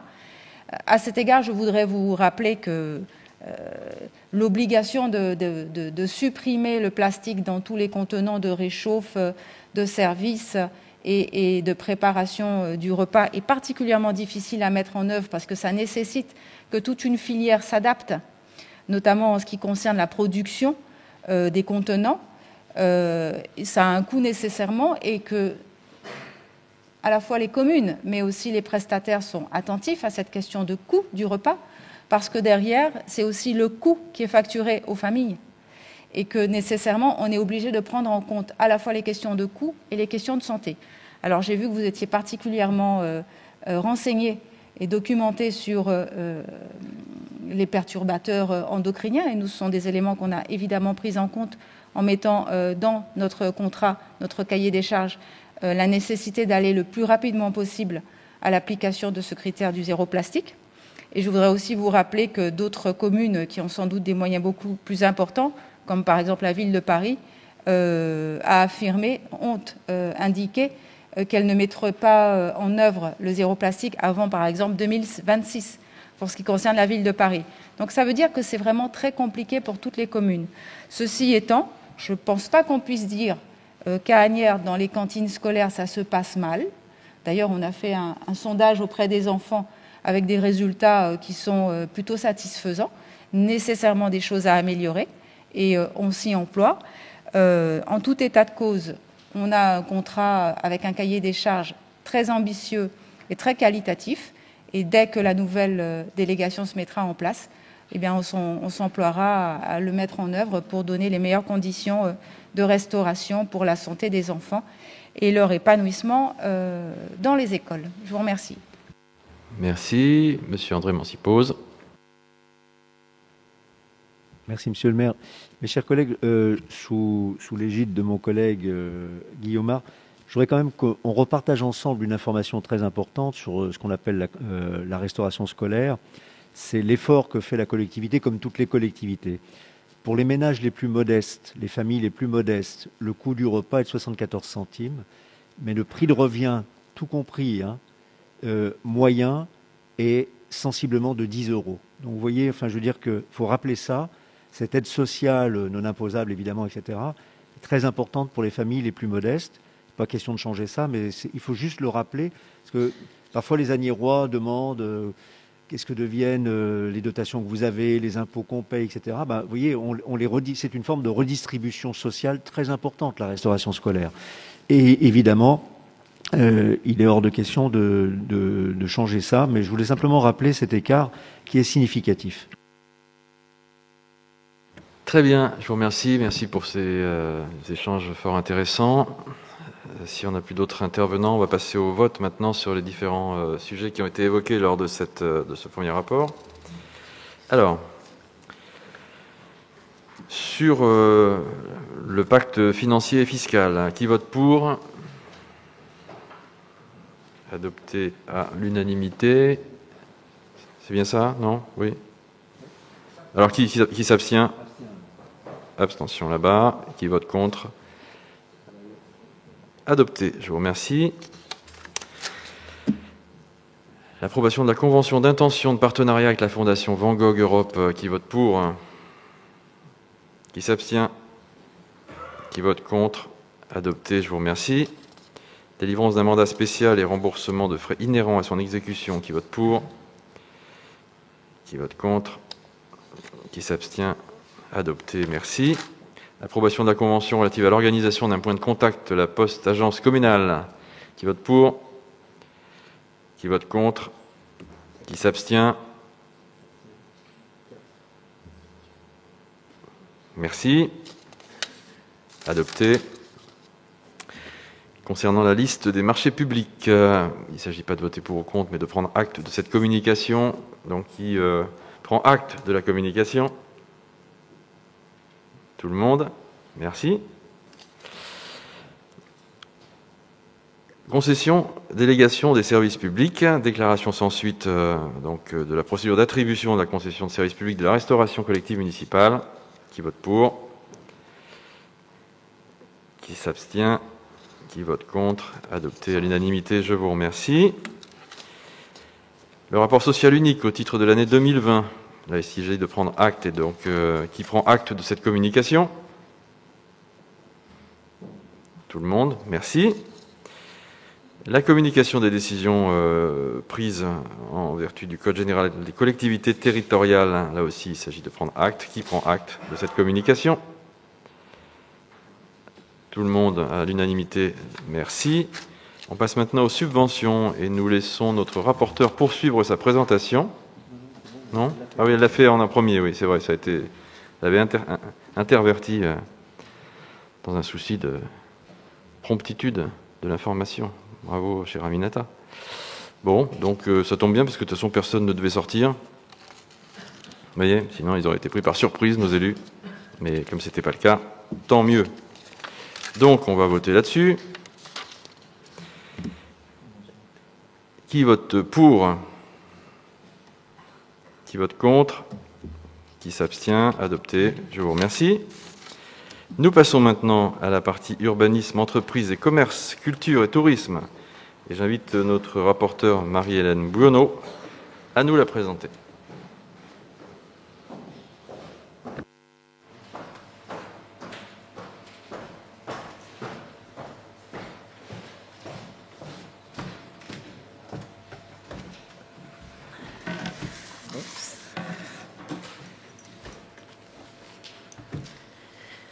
Monsieur le maire, mes chers collègues, bonsoir. Donc, je vais vous présenter l'urbanisme, entreprise et commerce, culture et tourisme. Pour l'urbanisme foncier, cession à l'euro symbolique à la RATP de 34 places de parking correspondant au lot numéro 6260 à numéro 6293 au sein de la copropriété 6, 4 rue Ladji, Doucourt, dans le cadre du projet de rénovation urbaine du quartier des Hauts-d'Asnières, avec notamment la restructuration du secteur Coubertin autour de la station de métro de la ligne 13, les Courtilles. La ville a signé en décembre 2014 un protocole foncier avec la RATP et l'aménageur Citalios. Ce protocole prévoit entre autres, une fois les travaux du lot C achevés et les 75 places de parking livrées à la ville par Citalios, la cession par la ville à l'euro symbolique au profit de la RATP de 34 de ces 75 places de stationnement situées 4 rue Ladji Doucouré. Il nous est donc demandé, mes chers collègues, de nous prononcer et ainsi autoriser cette cession au profit de la RATP. En ce qui concerne les entreprises et commerces, pour les commerces, rectification d'une erreur matérielle affectant la délibération numéro 2019-1086-17. En juin dernier, notre Assemblée a approuvé dans le cadre du processus de rétrocession d'un local commercial préempté la candidature de la société Escale CrossFit, spécialisée dans l'activité sportive de CrossFit. suite à une erreur matérielle qui affecte les dispositions financières du cahier des charges de rétrocession du local 6 169 bis avenue d'Argenteuil. Il nous est demandé de procéder à la rectification de cette erreur et de confirmer l'approbation du choix de ce cessionnaire, moyennant le prix de 20 000 €, payable en 36 mensualités, en sus les frais d'acte à la charge de l'acquéreur. Renonciation à la procédure de déclaration en état d'abandon manifeste du local 6, 41 rue de Bretagne. En novembre 2020, notre Assemblée a approuvé le principe de l'engagement de la procédure de déclaration en état d'abandon manifeste du local commercial 6, 41 rue de Bretagne. Depuis lors, le propriétaire s'étant manifesté et ayant entrepris les travaux indispensables dans les délais impartis, suite à la notification et à la publication d'un procès-verbal provisoire, il convient à présent, mes chers collègues, de se féliciter des effets de la procédure engagée et d'y renoncer au plan juridique, puisqu'elle n'a désormais plus d'objet. Avis sur les dérogations au repos dominical accordées pour l'année 2022 au commerce de détail et autres activités. Mes chers collègues, le Code du travail autorise chaque maire à fixer la liste des dimanches dans la limite de 12 par an, au cours desquels les commerces de détail pourront ouvrir en dérogeant ainsi à la règle du repos dominical. Il nous est donc demandé d'émettre un avis favorable sur les dates qui vous sont soumises, ce qui permettra aux maires de les fixer par voie d'arrêté avant le 1er janvier prochain au plus tard, afin qu'elles soient applicables pour l'année 2022. Culture et tourisme. Délibération portant rectification d'erreurs matérielles affectant la délibération DEL 20 21 06 101-32 relative au déplafonnement de la taxe de séjour sur le territoire communal. Il nous est demandé de procéder à la rectification de la délibération que notre Assemblée a votée en juin dernier, relative au déplafonnement de la taxe de séjour sur le territoire communal à la suite de 2 erreurs matérielles dont le détail vous est donné dans vos dossiers. Je vous remercie.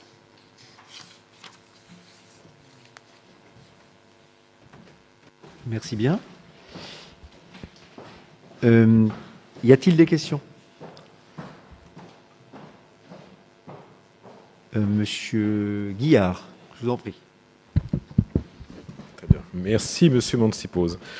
Je vais intervenir sur les dérogations au repos dominical accordées pour l'année 2022 au commerce de détail et autres activités. Bon, pour ceux qui me connaissent, effectivement, c'est un sujet sur lequel je ne peux m'empêcher d'intervenir, même si il va un peu à rebours par rapport à mes convictions et mes interventions que j'ai toujours portées depuis que je suis élu, et ça fait quelques années. Pour le coup, on est effectivement dans une situation encore une fois exceptionnelle, cette année comme l'année dernière, à savoir que nos commerces de proximité ont rencontré beaucoup de difficultés du fait de la situation sanitaire. Ça ne nous empêchera pas, pour autant, quand la situation reviendra dans un état satisfaisant, en tout cas normal, et je l'espère le plus rapidement possible, de porter quand même une réflexion sur cette notion de travail dominical, issue d'une loi dite Macron, à l'époque, qui a été votée donc en 2015, votée d'ailleurs qui est passée par le recours au 49.3, qui était censé justement parler de croissance, de chance justement pour les commerces, alors qu'on sait que malheureusement ça a un impact sur la vie, le quotidien, les temps familiaux et de loisirs de beaucoup de nos concitoyens. Donc là, effectivement, on va encore se positionner pour cette année de manière exceptionnelle, justement, sous l'ouverture des commerces sur 12 dimanches de l'année 2022. Mais il ne faut pas que ça nous prive de ce débat-là, à savoir que ça contribue malheureusement à la précarité de bon nombre de nos concitoyens et concitoyennes, puisque ce n'est pas une chance forcément de travailler le dimanche, ce n'est pas forcément un choix, c'est souvent une contrainte portée par l'employeur, pour des raisons justement de profit ou en tout cas de croissance de son activité. Mais malheureusement, bon nombre de nos concitoyens qui travaillent le dimanche n'ont pas forcément ce choix et cela malheureusement porte un impact souvent négatif sur leur vie familiale. Donc nous voterons pour, encore une fois exceptionnellement, au regard de la situation sanitaire, et j'espère l'année prochaine revenir justement un choix que j'ai toujours porté, à savoir que le travail dominical n'est certainement pas la solution. Je vous remercie.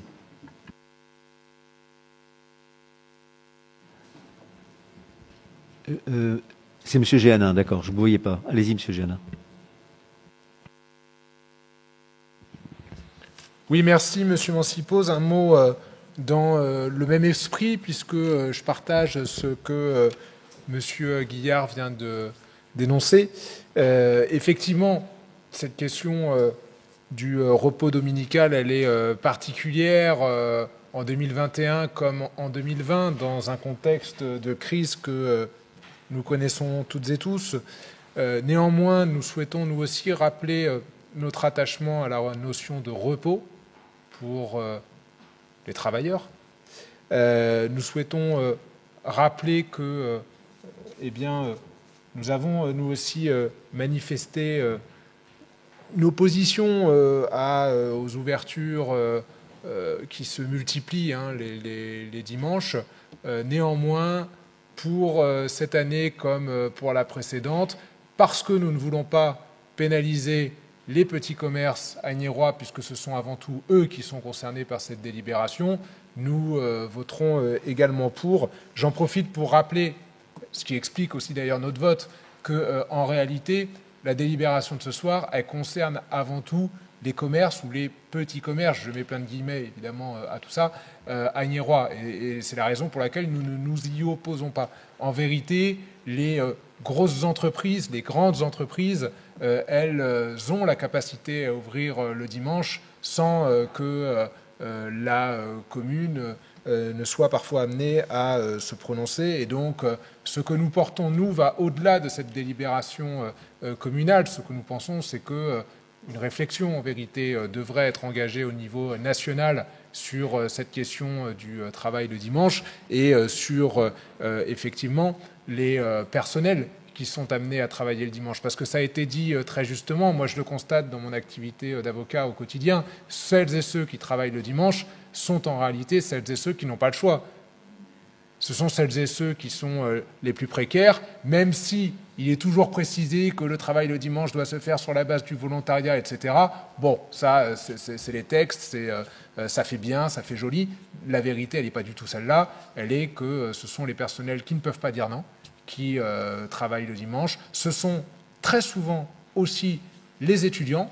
Et c'est aussi pour cela que nous ne voterons pas contre cette délibération ce soir, parce qu'un tel vote pénaliserait avant tout ces personnes-là, et notamment en particulier des étudiants qui travaillent pour payer leurs études et pour percevoir un petit peu de rémunération, parce que malheureusement aucun autre dispositif au niveau national n'existe pour leur garantir un revenu décent. C'est un autre débat, pourriez-vous me dire, mais en réalité, toutes ces questions-là sont liées, et c'est la raison pour laquelle je tenais à les rappeler. Pour revenir un peu plus prosaïquement et concrètement à la délibération de ce soir, nous voterons donc pour, avec l'esprit que vous avez noté, et avec la même réserve que celle qui vient de vous être formulée, c'est-à-dire que nous réservons évidemment la possibilité de regarder en 2022 ou en 2023 ce qui nous sera proposé, le contexte économique dans lequel nous serons, et nous nous réservons donc évidemment la possibilité d'avoir potentiellement un positionnement différent, parce qu'il sera justifié par un contexte différent. Merci. Merci, M. Géanin.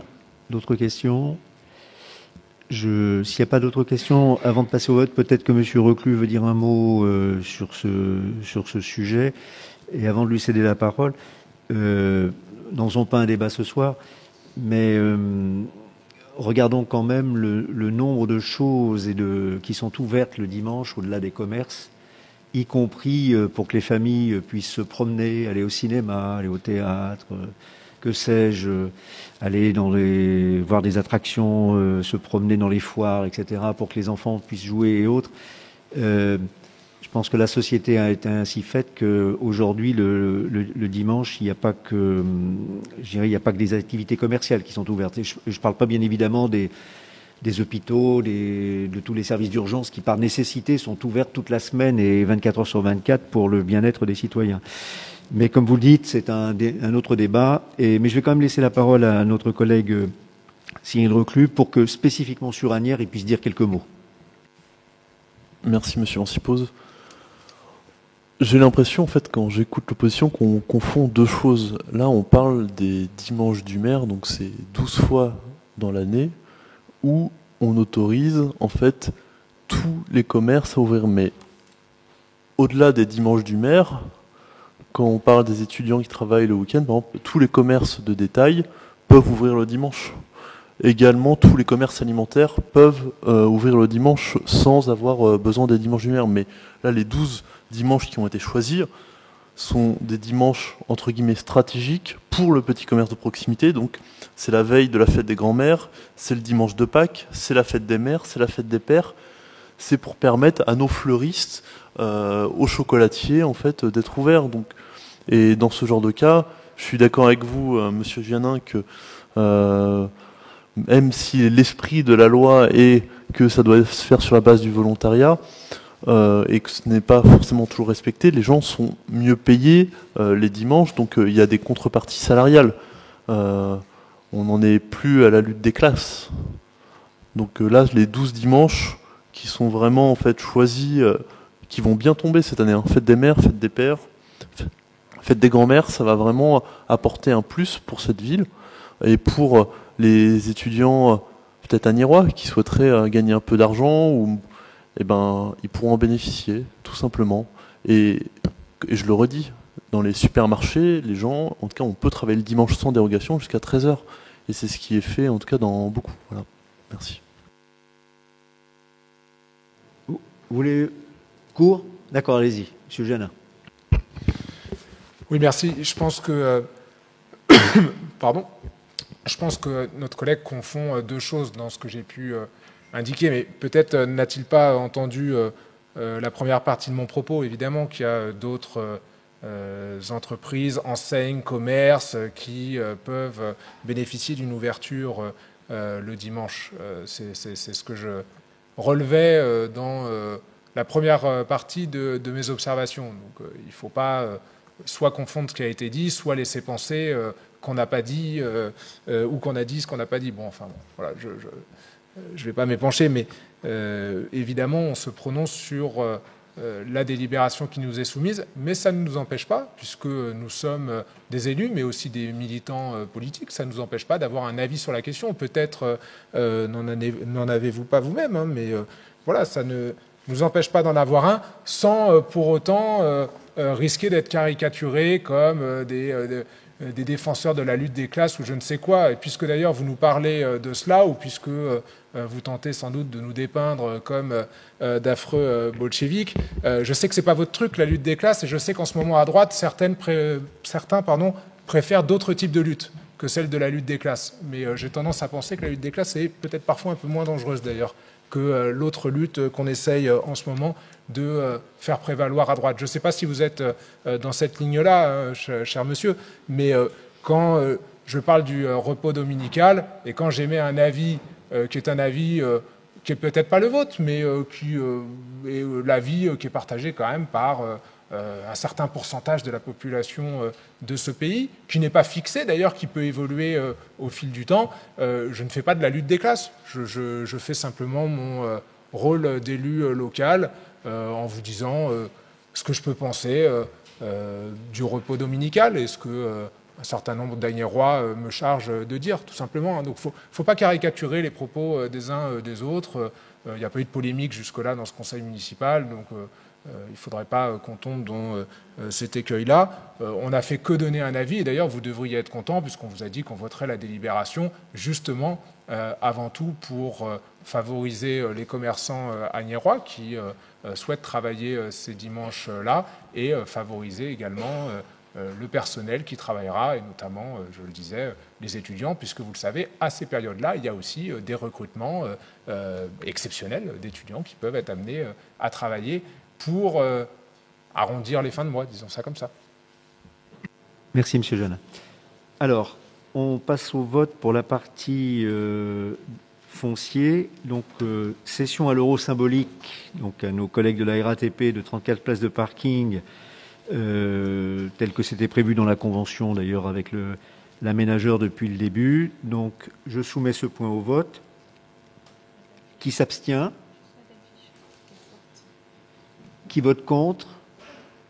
Qui vote pour? Merci.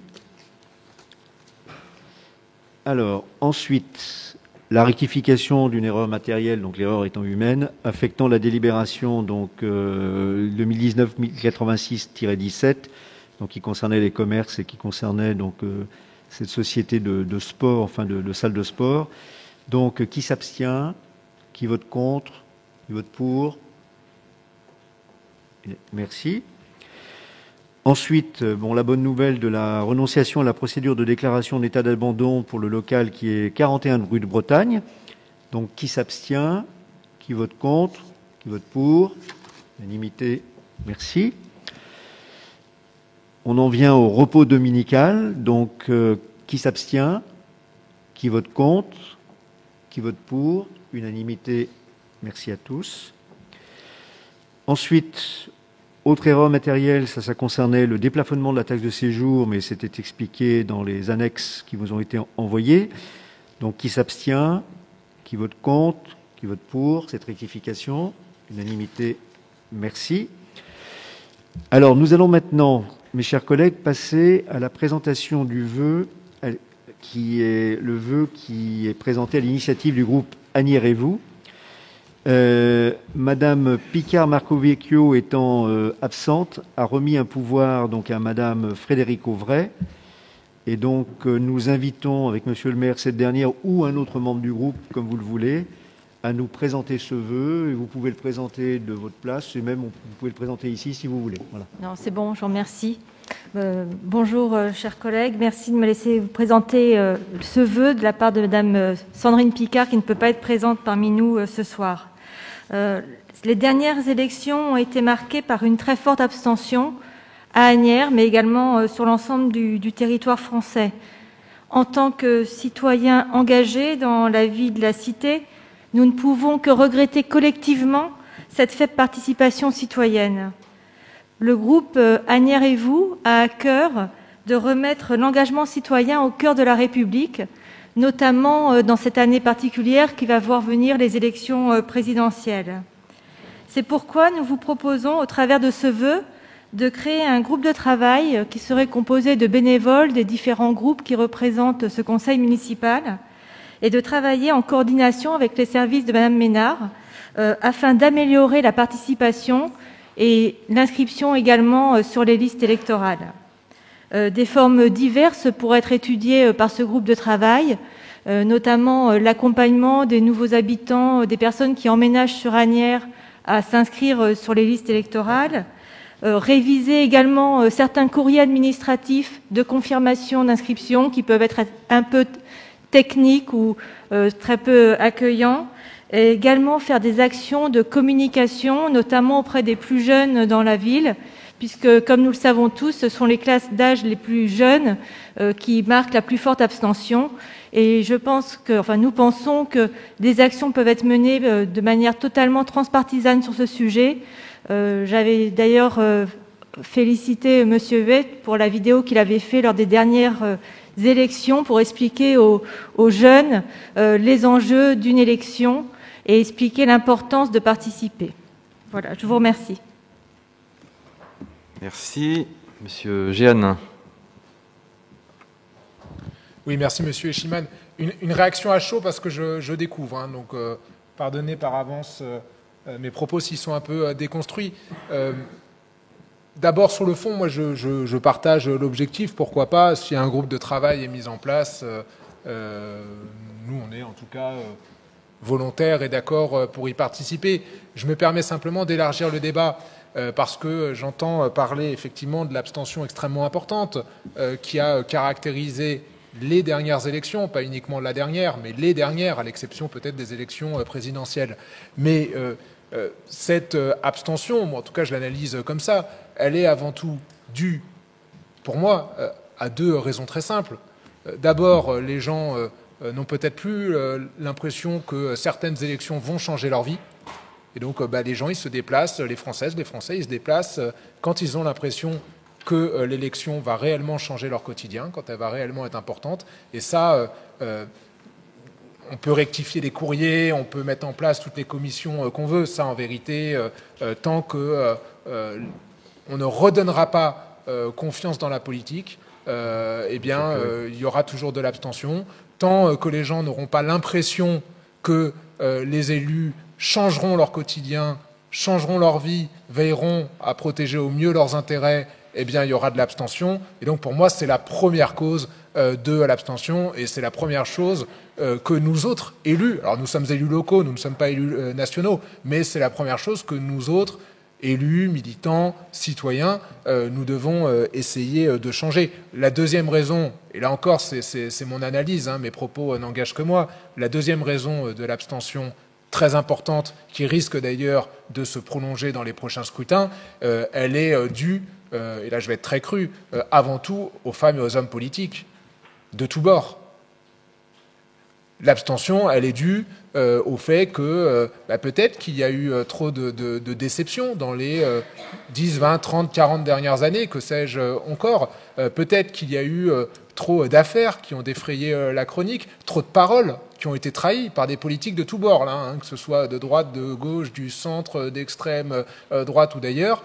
Tout le monde en prend pour son grade, tout le monde a fauté, et il nous appartient à nous aussi, qui sommes non seulement des citoyens, mais aussi des élus, et donc qui participons au jeu politique. Il nous appartient à nous, dans nos appareils respectifs, dans nos engagements respectifs, de faire en sorte que les élus qui représentent les Françaises et les Français, et notamment au niveau national, puisque c'est le niveau le plus visible, correspondent à un moment donné aux valeurs qu'attendent les Français, est un comportement qui soit celui qui est attendu des Français, et fasse réellement en sorte de changer leur vie. Moi, en tout cas, c'est comme ça que j'analyse l'abstention et ses raisons profondes, qui sont donc au nombre de 2 et assez simples à mes yeux. Je voulais juste me permettre de faire un laïus sur la question. Personne n'est visé parce que tout le monde est responsable, où qu'on soit, mais on n'est pas uniquement les citoyens, on est aussi des élus, et il nous appartient aussi de porter cette parole-là avec d'autres, puisque si seulement les élus d'Asnières la portent, ça n'ira pas très loin, mais faisons aussi en sorte de porter dans nos engagements respectifs cette parole-là. Je reviens sur, plus concrètement sur le vœu, pour en tout cas indiquer au nom du groupe Changeons notre ville que nous sommes d'accord pour participer à un tel groupe si jamais il est mis en place. D'autres interventions de l'opposition, Monsieur Guillard.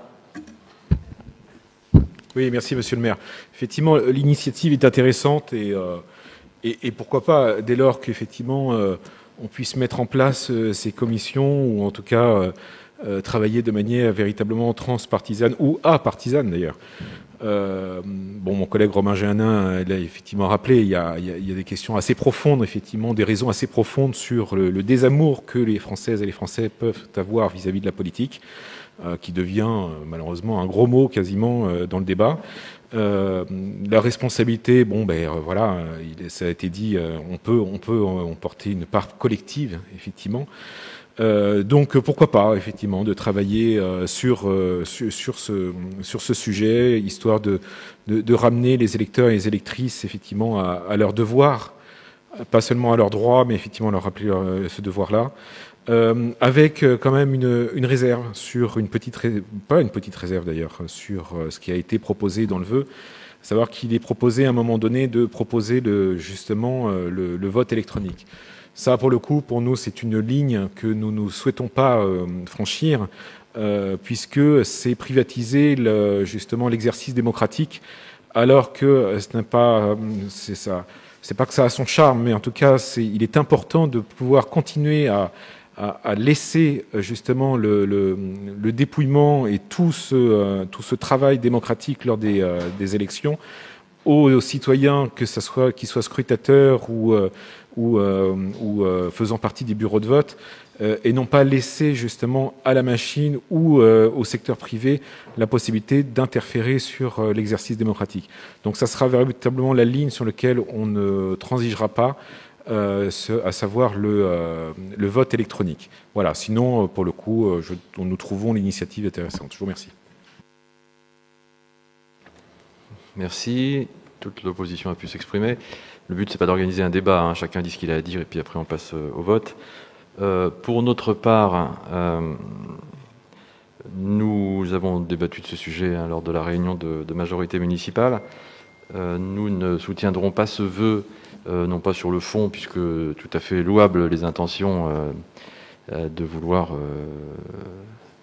dynamiser la démocratie, même si j'aurais quelques mots à dire ensuite à ce sujet.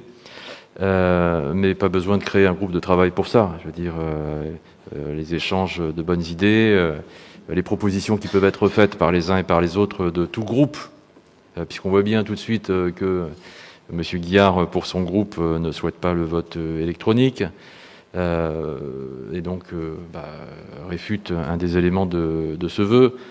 Il y en a d'autres qui pourront réfuter aussi le fait qu'il soit fait référence au président de la République en début de vœux, alors que je suppose que tout le monde enfin, en tout cas, tout état de cause, c'est un vœu local, et on n'est pas des assertions nationales à faire en référence au président de la République. Donc, nous, ce que nous considérons, c'est que majorité comme opposition peuvent tout à fait avoir des idées intéressantes, mais justement, à prendre au cas par cas, sans intégrer le tout dans un vœu qui, en faisant référence au président de la République, évoque aussi le vote électronique, qui est d'ailleurs quelque chose qui est réprouvé de plus en plus.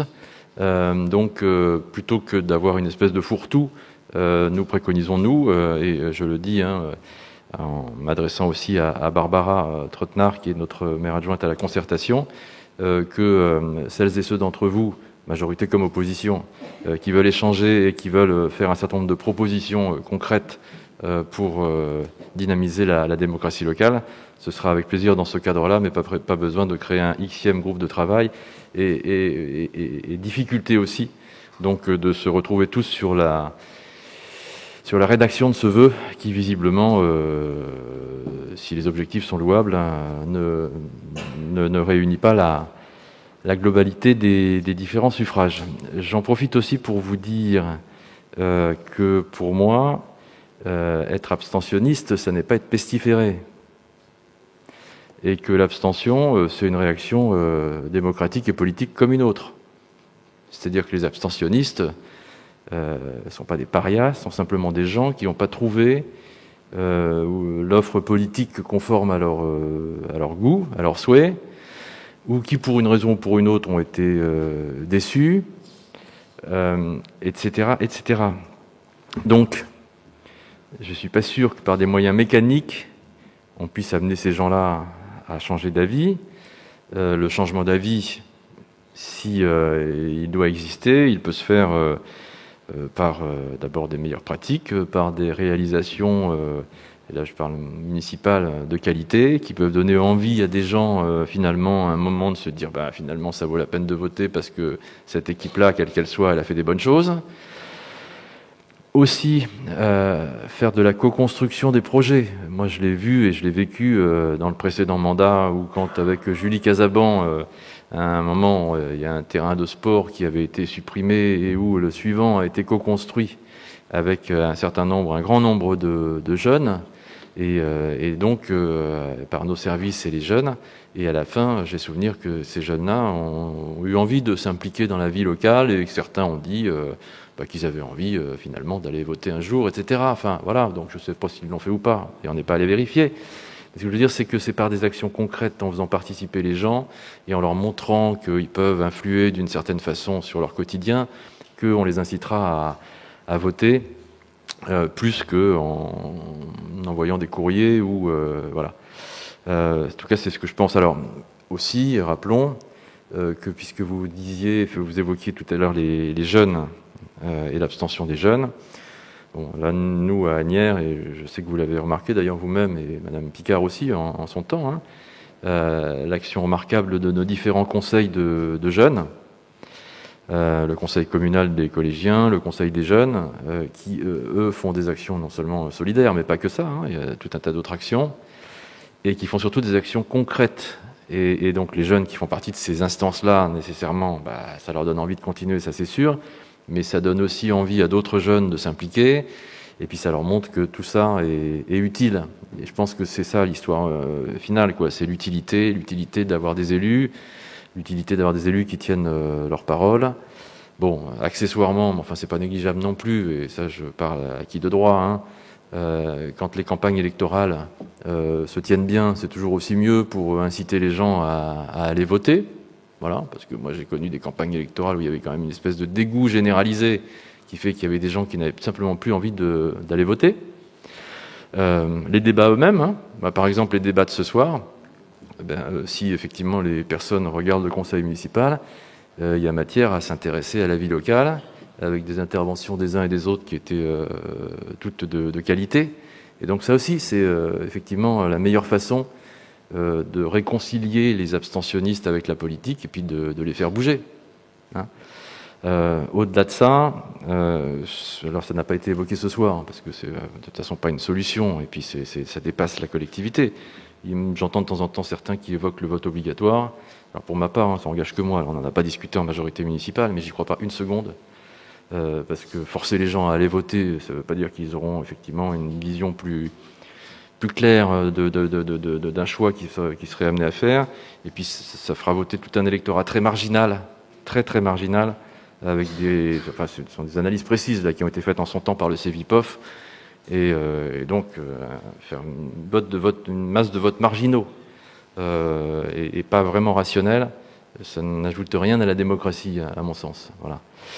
Bon, on pourrait encore en discuter longtemps, mais enfin, voilà notre point de vue. Toutes les bonnes idées sont bonnes à prendre, pas besoin de formaliser ça, et donc si à un moment ou à un autre, certains des différents groupes, à titre individuel ou à titre de groupe, souhaitent pouvoir en discuter, rencontrer Barbara dans ce cadre-là, ce sera avec grand plaisir.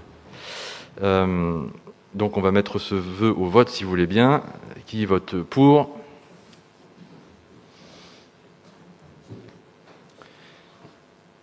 Qui s'abstient ? Qui vote contre ? Je vous remercie. Comme il n'y a pas de questions orales, avant de vous annoncer la date du prochain conseil, j'en profite pour souhaiter un joyeux anniversaire à notre amie Rita, ici présente.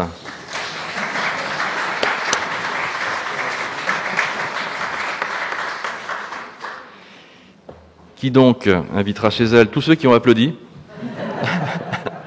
Donc merci de bien vouloir les recenser.